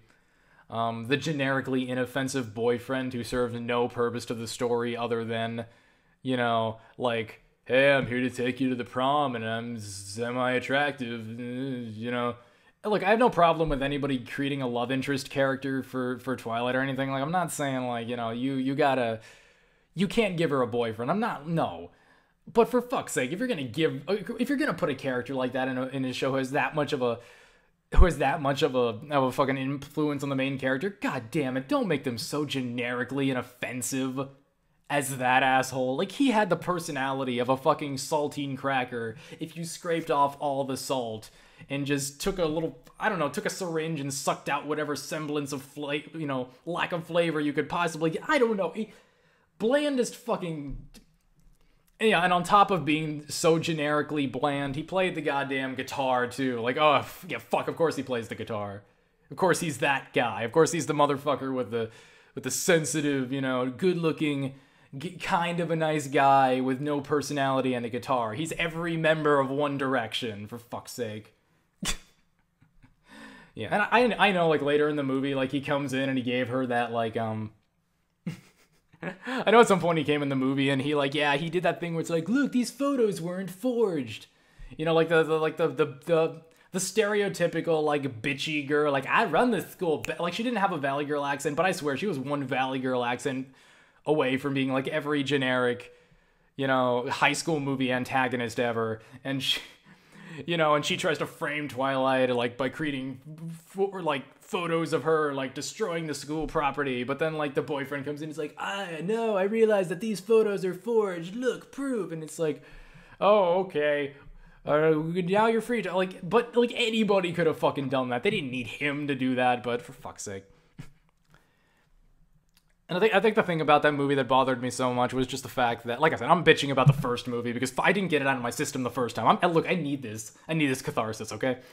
You know, they took the concept, they took, like, this show that had this semblance of creativity. You know, there was some creativity to it. I'm not saying that there weren't certain, you know, episodes that were a little bit contrived, or that. I'm not saying it's the greatest show on. It's not like my expectations were super high for this movie, but they took something that you have this fucking fantasy world to work with. You have this fucking fantasy world with all these different mythical creatures. I mean, you could have done a movie where they travel to, like, we've never seen where the griffins live. Like, maybe you could have done a whole movie about that, or maybe we learn more about the zebra culture, or they traveled through the Everfree Forest. There's still so many areas in there that are mysterious and unexplained. I mean, you got all these, like, you have all these mythical creatures, all this potential for really cool, interesting ideas for your movie, and what you do is, like, the most formulaic, generic, like, generic is the key word here. Like, this movie is just as generic as possible. Like, it's just,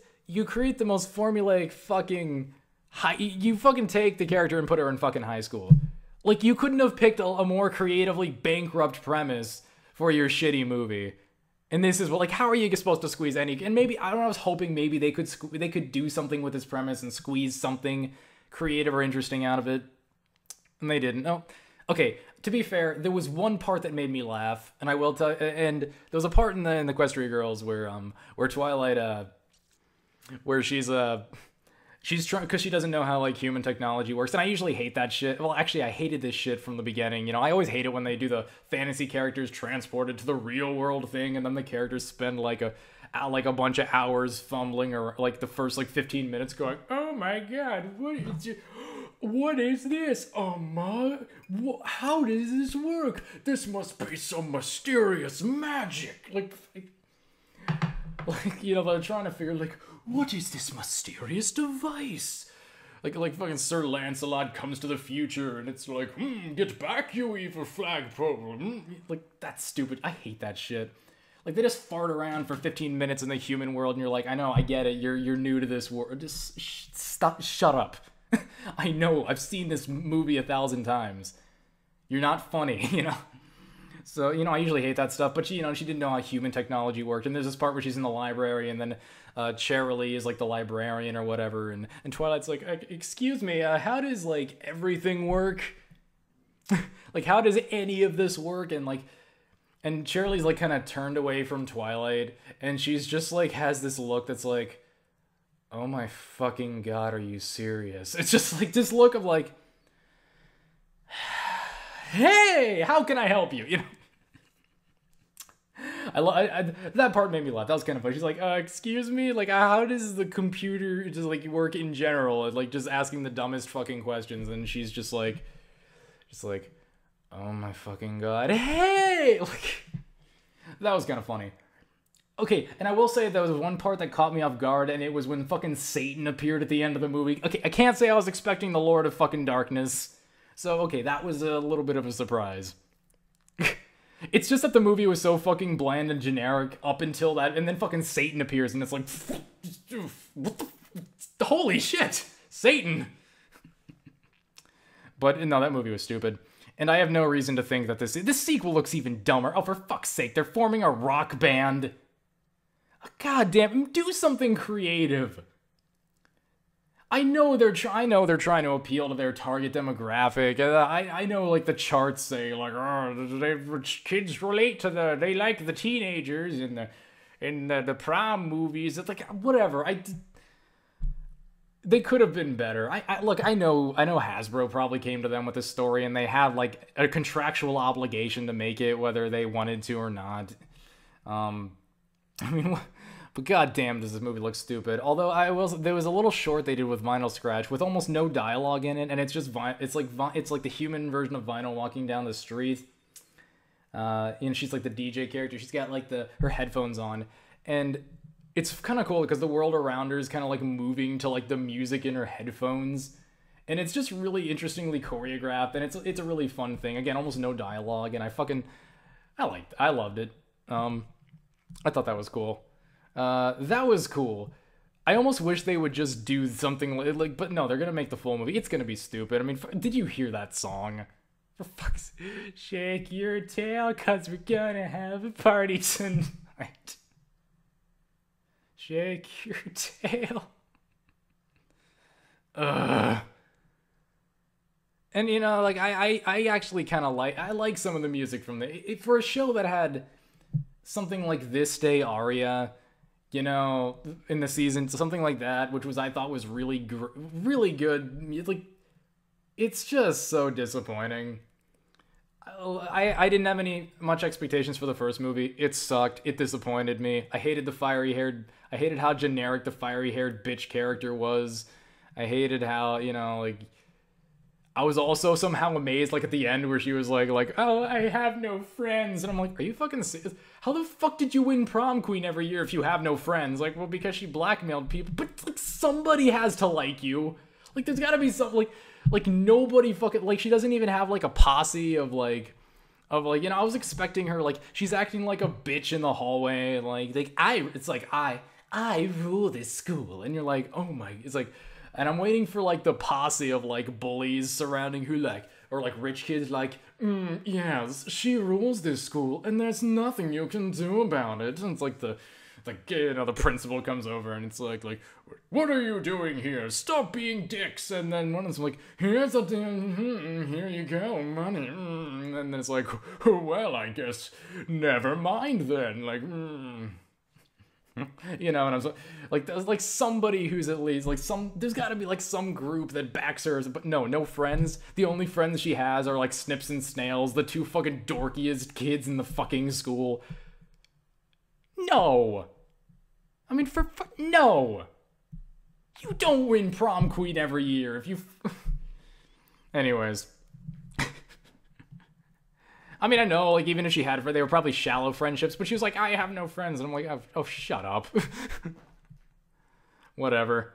The movie was dumb. This one also looks stupid. But you know what? I'm gonna watch it with Taverpa anyways, because at least it'll give us something to talk about. It'll give us something to joke about, and we can riff on it. And no, I'm sorry, I'm not gonna put this up online.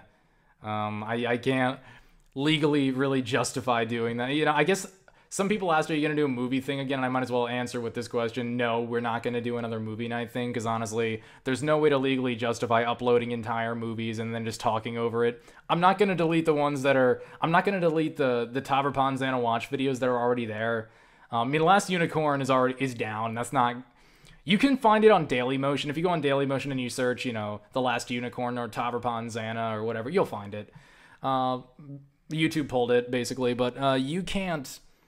You can find, but if you want to watch the Freddy movie, if you want to watch the Garzy's Wing riff thing, it's still there, so... But no, we're not going to do that. We're not going to upload it to YouTube. Sorry. It's not just the fact that we might get flagged for copyright, it's also that, I can't justify uploading a whole movie anymore. I can't. That's, I could upload parts, but the whole... Nah. But, anyways, sorry.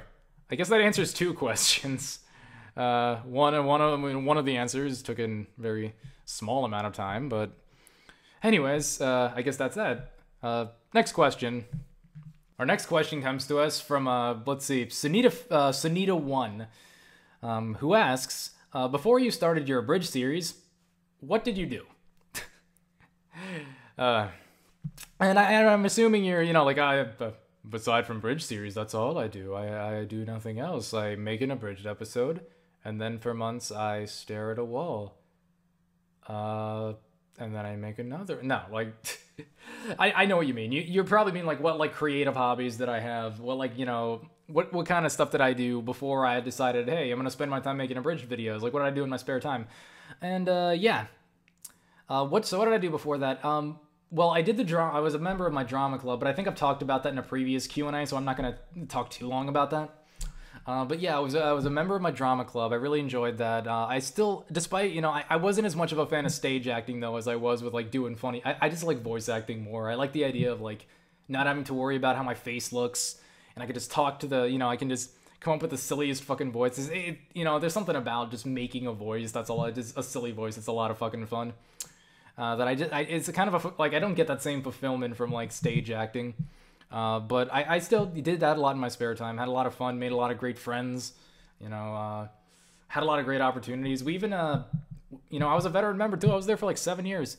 But aside from school related extracurricular stuff, most of what I did was I drew comics. And I did this pretty much up until the point when pretty much up until I started making my abridged videos. One of my biggest hobbies was I would make these little comics. Now, when I was in elementary school, I drew comics. Now, back then, they were they were more like these really long comics that had a cast of characters and a specific, different characters with different personality traits, and they would go on these little adventures and stuff. But then I got to around middle school and high school. I kind of changed things up a little bit. I still wanted to make comics, but I kind of got sick of let me take a break from doing the long story stuff, and let me focus on making things. So I would make these comics that were about 4 to 6 panels long, 4 to 6 little squares, very basic setup punchline, and I would pump out a whole bunch of these every single week. Every week I would do if I was that's not an average, but I guess an average of 3 a week maybe, and I would kind of pump these things out. And actually no, I made more than 3 a week, but no, definitely actually more than 3 a week. That's the output schedule I made for the website. I'll get to the website in a second. But no, basically I would draw these comics. I'd make a whole bunch of them, just one after another. And it's kind of funny because a lot of that, and I think this, I'm kind of going on a tangent that somewhat relates to this, but I think it's kind of interesting because, yeah, I always kind of had this desire to do stuff. I always needed to be doing something or coming up with some or jokes or whatever. Because I always had to have some little creative project that I was working on. And I think a lot of that had to do with the fact that it was mostly to alleviate anxiety. I had this anxiety to constantly do something. And I think part of that came from just my natural state of mind, just regular, part of that just came from because that's the way I am. I'm a very anxiety-filled motherfucker. Social anxiety. I have social anxieties. I have, anxieties about, my future, existential anxieties. Just, I'm an anxious dude. I got a lot of nervous energy. Secondly, I could attribute that to, I was in, of course I was going, middle school and high school. I was going through puberty basically, I was, around middle school, I was starting to, my body was making changes. So, a lot of chemical shit going on. And I think thirdly, I was on Adderall at the time. I was really pumping these out, and imagine like, and I was, I think I mentioned, I don't remember, I may have mentioned previously that I was diagnosed with ADD when I was younger. I don't necessarily trust whether the diagnosis was accurate or not. I'm not really treated for it anymore, at least not medically. I just sort of try to get my brain to do what other people do. Just kind of find my own way to do it. So I'm not really, but from about kindergarten to, through like about the 10th grade, I took Adderall when I went to school because I had problems paying attention. I would get caught up in other things. I would look at other things. My teachers wanted me to stay focused, so I took Adderall. And actually, for a while, it was fine. It didn't really do too much. It didn't like destroy my personality. Maybe it made me a little anxious, more anxious than I could have been, but it didn't like wreck me, But then fucking puberty happens. So, imagine you're a teenager, you already got this chemical nightmare going on inside your body.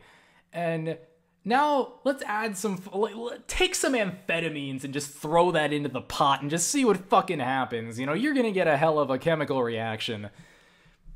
Okay, so I was always anxious all the time, like super anxious. So it's like, I guess during those middle school and high school years, when I was still on Adderall, I had to stop taking it, like around 10th grade. I just basically stopped taking it because I'm like, I can't do this anymore. Like, this is fucking, this thing is, like, it was making me like depressed. Like, I was like genuine just depression, like just complete emotional numbness. Like, I had to see a psychologist. And he basically was like, yeah, we came to the conclusion after enough visits, like, yeah, you should probably stop taking that and just learn how to, pay attention and do your work on your own, because this medicine is gonna make you fucking miserable, and it's probably not gonna get any better from this point forward. So, but because of that, I had this like anxiety all the time. So I felt like I had to constantly be doing something. So I couldn't just sit in class and take notes. I had to be working on like a comic or whatever. So I guess part of that, a lot of that like crazy anxiety just motivated me. I would pump these things out, and it got to the point where I was making enough of these on a regular basis that I was thinking, like, I actually thought about making a webcomic site, and it was basically going to be a ripoff of Explosum.net. The website, Cyanide, this app, I'm sure people are aware of. If you're not aware, Cyanide and Happiness or Explosum.net is a webcomic site. And it's basically stick figure comics. Now, when I say my website was going to be a ripoff of that, it was basically organized about this. I mean, the characters didn't look the same as like the Cyanide and Happiness characters, but it was stick figure comics. It was the same idea. I had the archive. I had the preview. I got, my buddy Austin again. He can't, my buddy Austin knew a little bit about web design, so he was going to design it. And I actually ended up releasing about 50 comics on the thing. Don't bother looking for the website, by the way, because you're not going to find it. Now, again, it was stickinsanity.com, but again, like it's long gone. It doesn't, we took it down basically because I wasn't doing anything on it. But yeah, so I had this webcomics thing going. And I was gonna do a website, but then what happened was like around I had posted about 50 comics, maybe 50, I don't know, maybe 52, 53, around that number, and then I kind of stopped. Why did I stop? Well, because I had also recently started posting Legend of Zelda abridged videos on my younger cousin's YouTube account, and turns out people were actually paying attention to those. I was, nobody even knew that my webcomic site exists. Aside from, like, my friends, aside from a few people at school who I told about the website, nobody really knew it existed, and I didn't have any way of advertising it. So, I wasn't getting any feedback on this stuff. But then, like, on YouTube, like, people started leaving all these comments, and I'm like, holy crap, I'm getting, like I'll upload a video, and I'll immediately get comments on it. Like, holy shit. So I basically said, fuck the webcomic site, and just focused entirely on the Zelda abridged thing, and that is how I got to where I am today, I guess. But yeah, I spent a lot of my time drawing comics. It's funny too, because before I had YouTube to really give me any kind of feedback, the only people I had to give me feedback on my comics were my friends. But it's cool because I did have this like little group of like my friends who actually were kind of fans of my comics.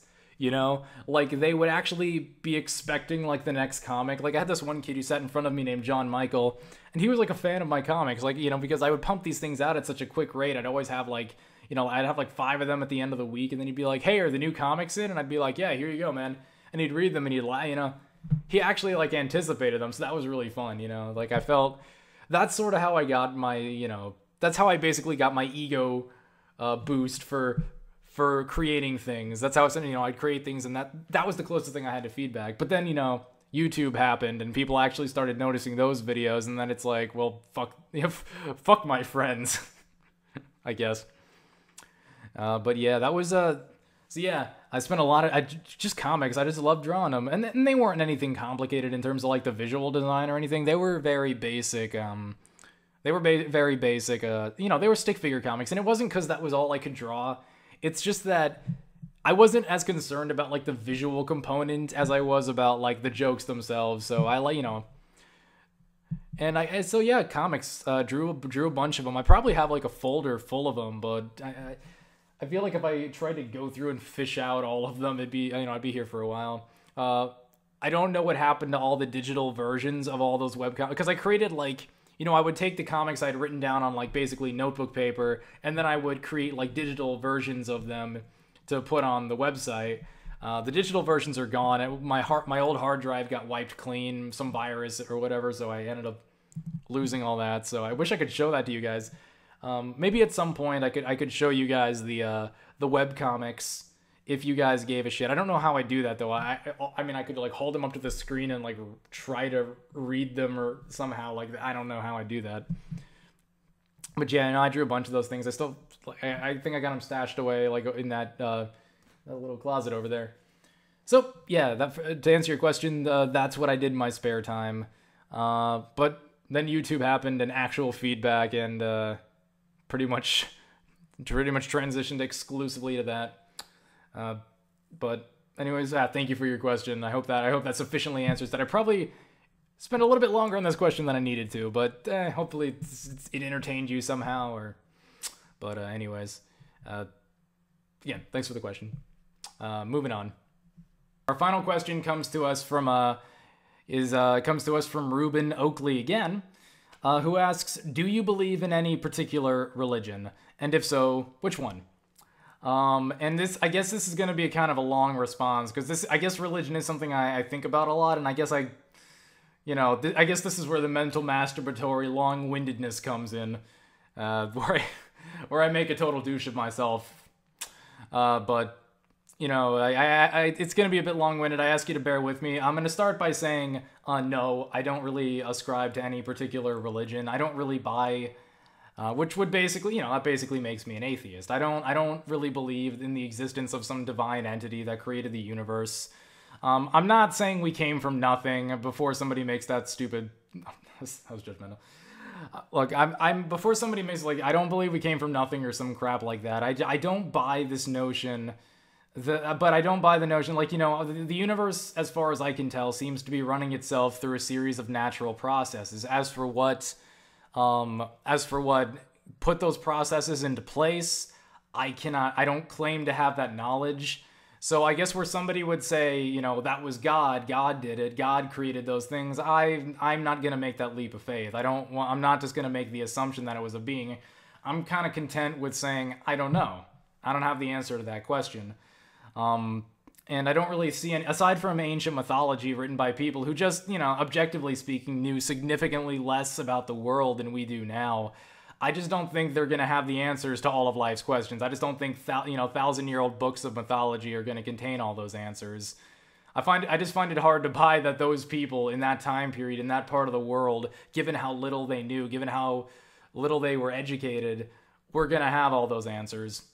And since I don't believe in the existence of a divine entity, I don't think the words of the Bible are divine. Obviously, I don't think they're divinely inspired. I think it's the word of man trying to make sense of the world in which they live, trying to create some moral or ethical code.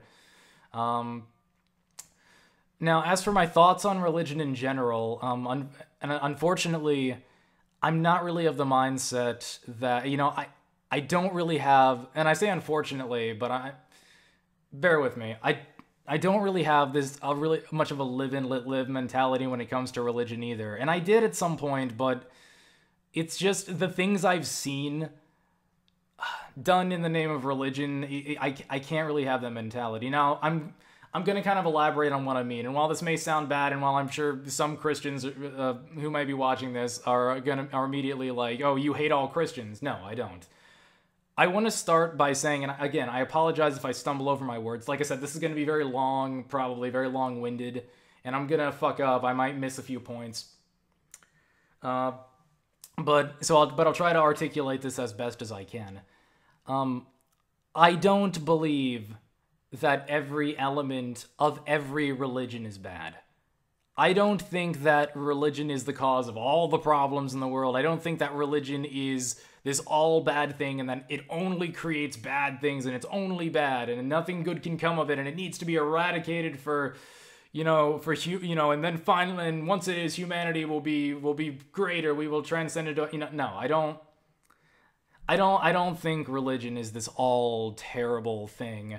And the reason I'm making this point is because whenever I criticize Christianity or Islam or any other religion, mostly Christianity, but only because I live in America, where over 70% of the country is some denomination of Christianity, and so it's the religion that affects my life more than any other.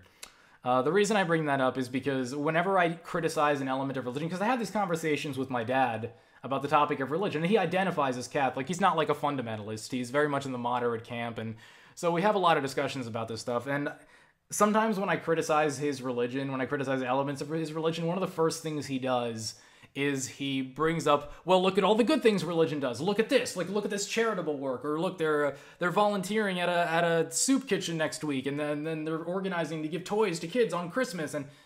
And rather than actually addressing the points I made about how the ideology is flawed, it seemed he was more interested in defending his ego, essentially, saying, well, I'm not, look at this good stuff. And I acknowledge that good stuff, of course.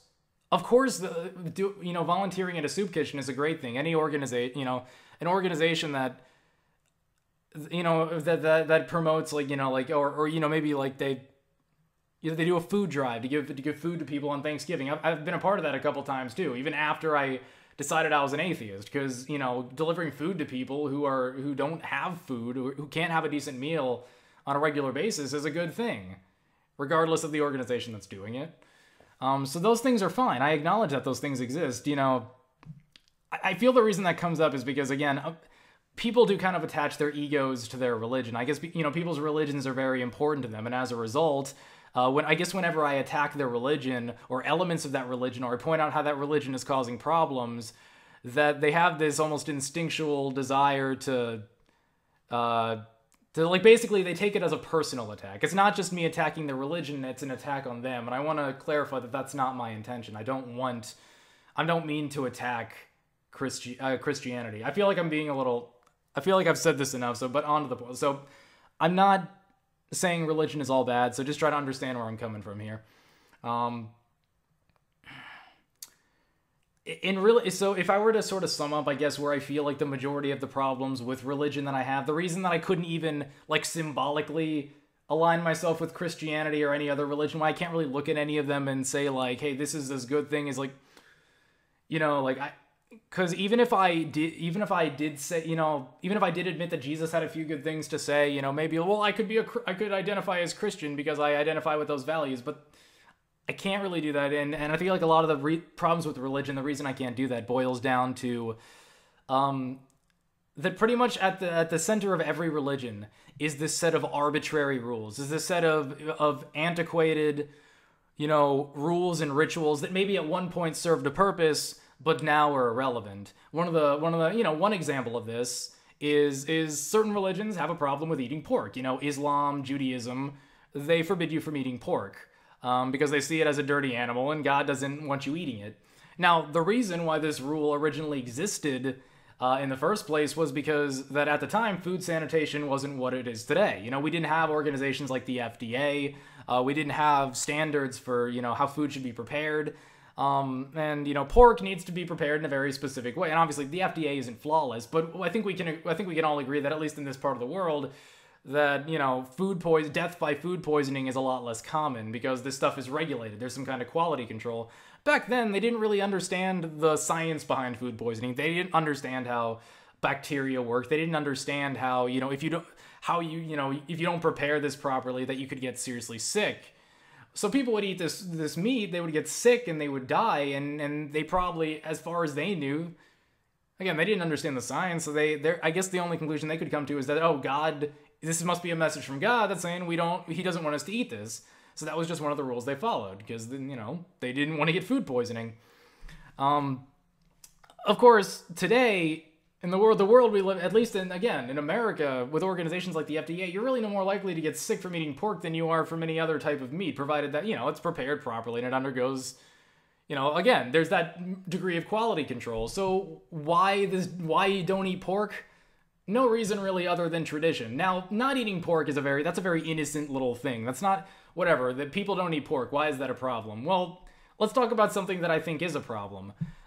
Certain religious ideologies forbid their members from receiving blood transfusions.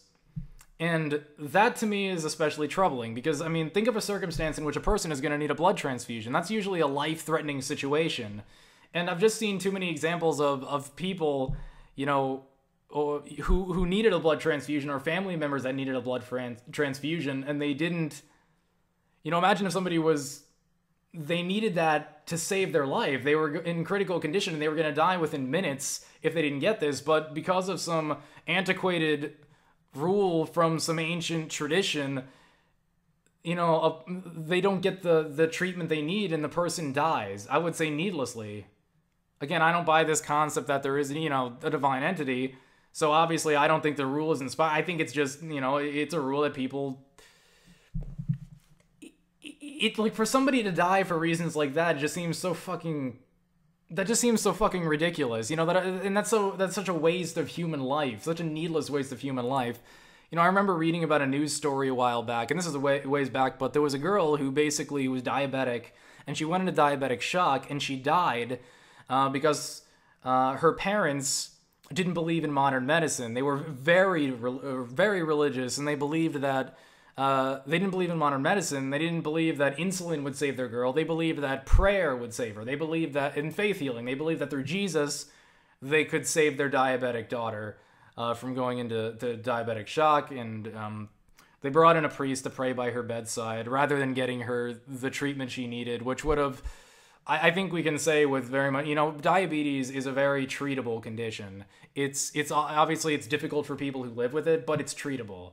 And these people had the means with which to treat it, but they chose not to because they believed that sitting by somebody's bedside and chanting to an invisible sky being was a more effective solution. And of course she died, And it's really unfortunate when something like that happens. I could bring up the examples of how I could also bring up examples of how homosexual marriage is still considered a taboo issue. And the entirety of the people who are against homosexual marriage are people who are religious. They're against it for religious reasons, and oftentimes they quote Leviticus. They'll quote passages from Leviticus, and of course I know that. And I guarantee you, of course, and that's fucking stupid, because I guarantee you I've read more of Leviticus than anybody who's ever used Leviticus to, condemn homosexuality. I'm sure if these people actually read fucking Leviticus, they would know that there's also, homosexuality is an abomination, but so is eating pork, so is eating shellfish, so is mixing cloth and linen fabrics because, hey, don't mix your fabrics. You know, God's a fashionista that way, you know? Like, girl, those colors clash. He's very picky about those fabrics. And, I mean, there's this one part of Leviticus that lays out this very specific set of guidelines for how to drain the blood of, like, a cow before you eat it, you know, before you consume the animal. You have to drain the blood in a very specific way, because they saw blood as, like, this, you know, blood is sacred. It's the stuff of life. It's the liquid of life. It's life juice, basically.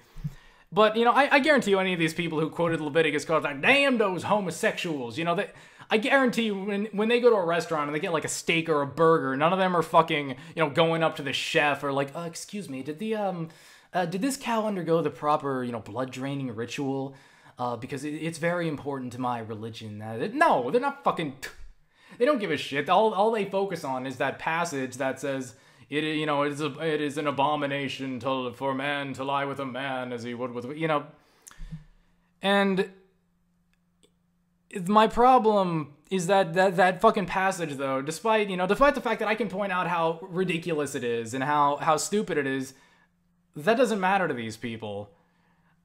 They see the fact that passage exists is in and of itself enough of a reason for them. The fact that this ancient rule espoused by some ancient text from some ancient Bronze Age religion is inspiring in these people this hatred towards homosexuals. The fact that this antiquated viewpoint is influencing our world today, and I would say very much negatively. I mean, for fuck's sake, and it's not like this is some, I can't conceive of why. I mean, like, we still consider gay marriage to be a divisive issue. We still consider homosexual marriage to be fucking divisive. Like, that's a big debate we're having.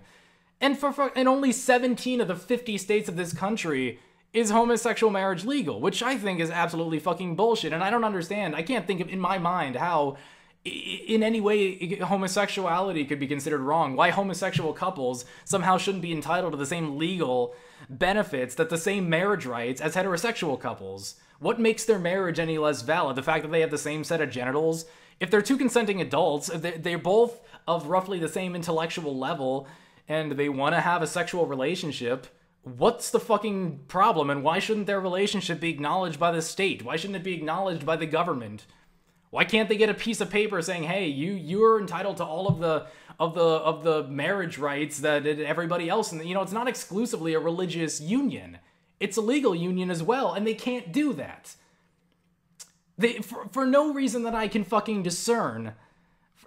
Again, no one's being exploited, no one's being victimized, nobody's being harmed. Both parties are totally okay with what's going on.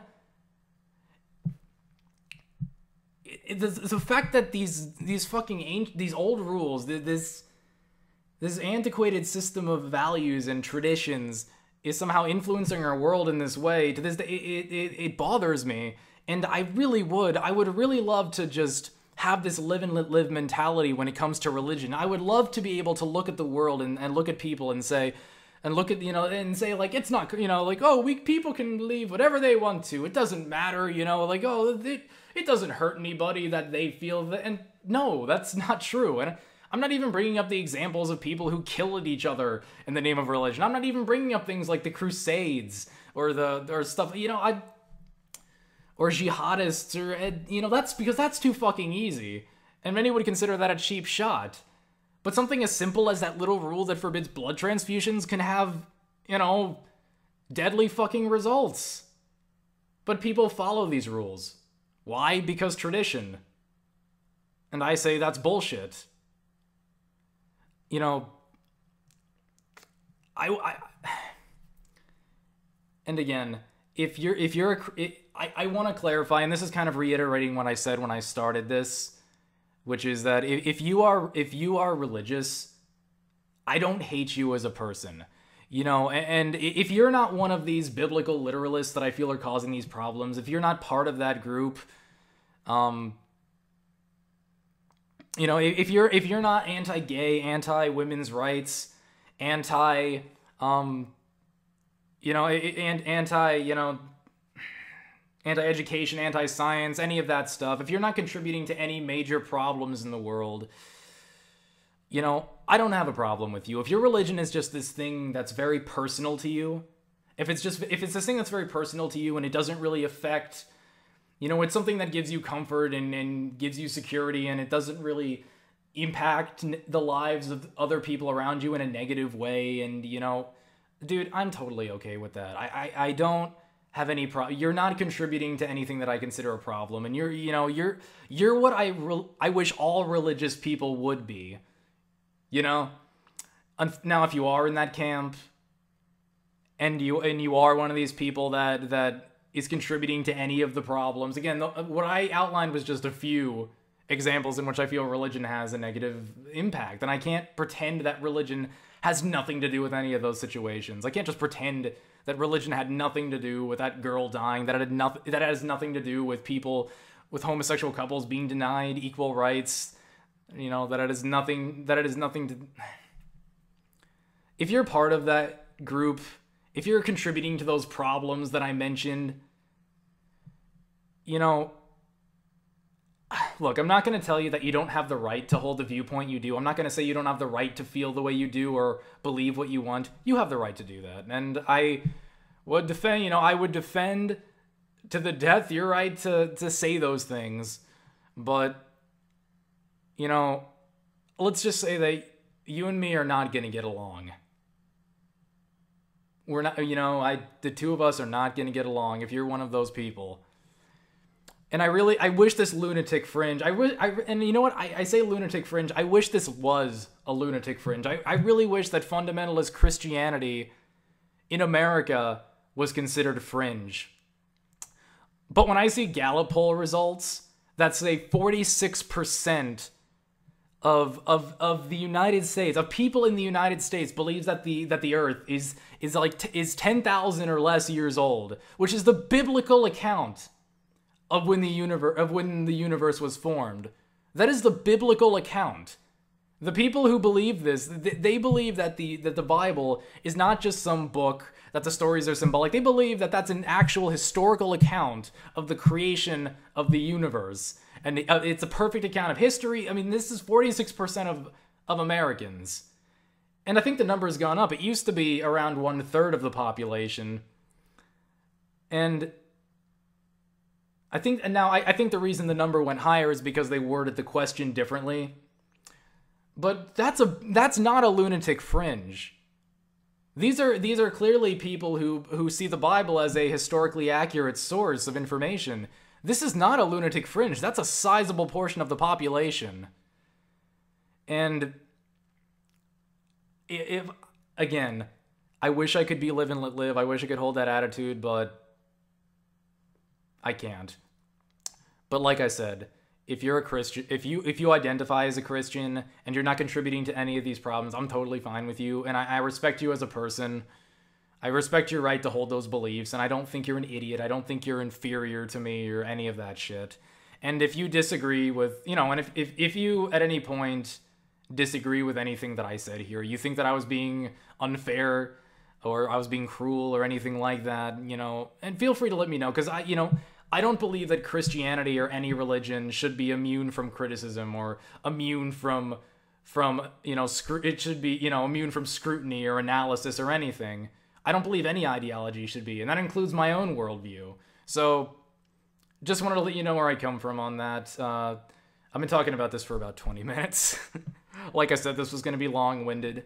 I hope for anybody who actually did stick through my entire answer here, I do thank you for doing that. Hopefully you understand where I'm coming from. But yeah, those are kind of it's not my entire perspective on religion, obviously. I can't answer a question like this in a single response, but I guess those are my thoughts, those are my beliefs, those are my views in a nutshell. Like, again, over 20 minutes. But again, thank you for listening. That was a big final question. That was fun. And again, thank you guys for sending in your questions. I had a lot of fun answering these. And maybe I'll do this again in the future. Maybe not. I'll see how this goes. Hopefully, you know, I don't, you know, too many of my Christian viewers don't hate me for this. But But it's been fun. Take care, and see you guys later. Hopefully I'll be out with a video sometime in the near future. And it'll be funny, just as funny, if not funnier, than the Sky Knife, the Skyward Sword video. See ya.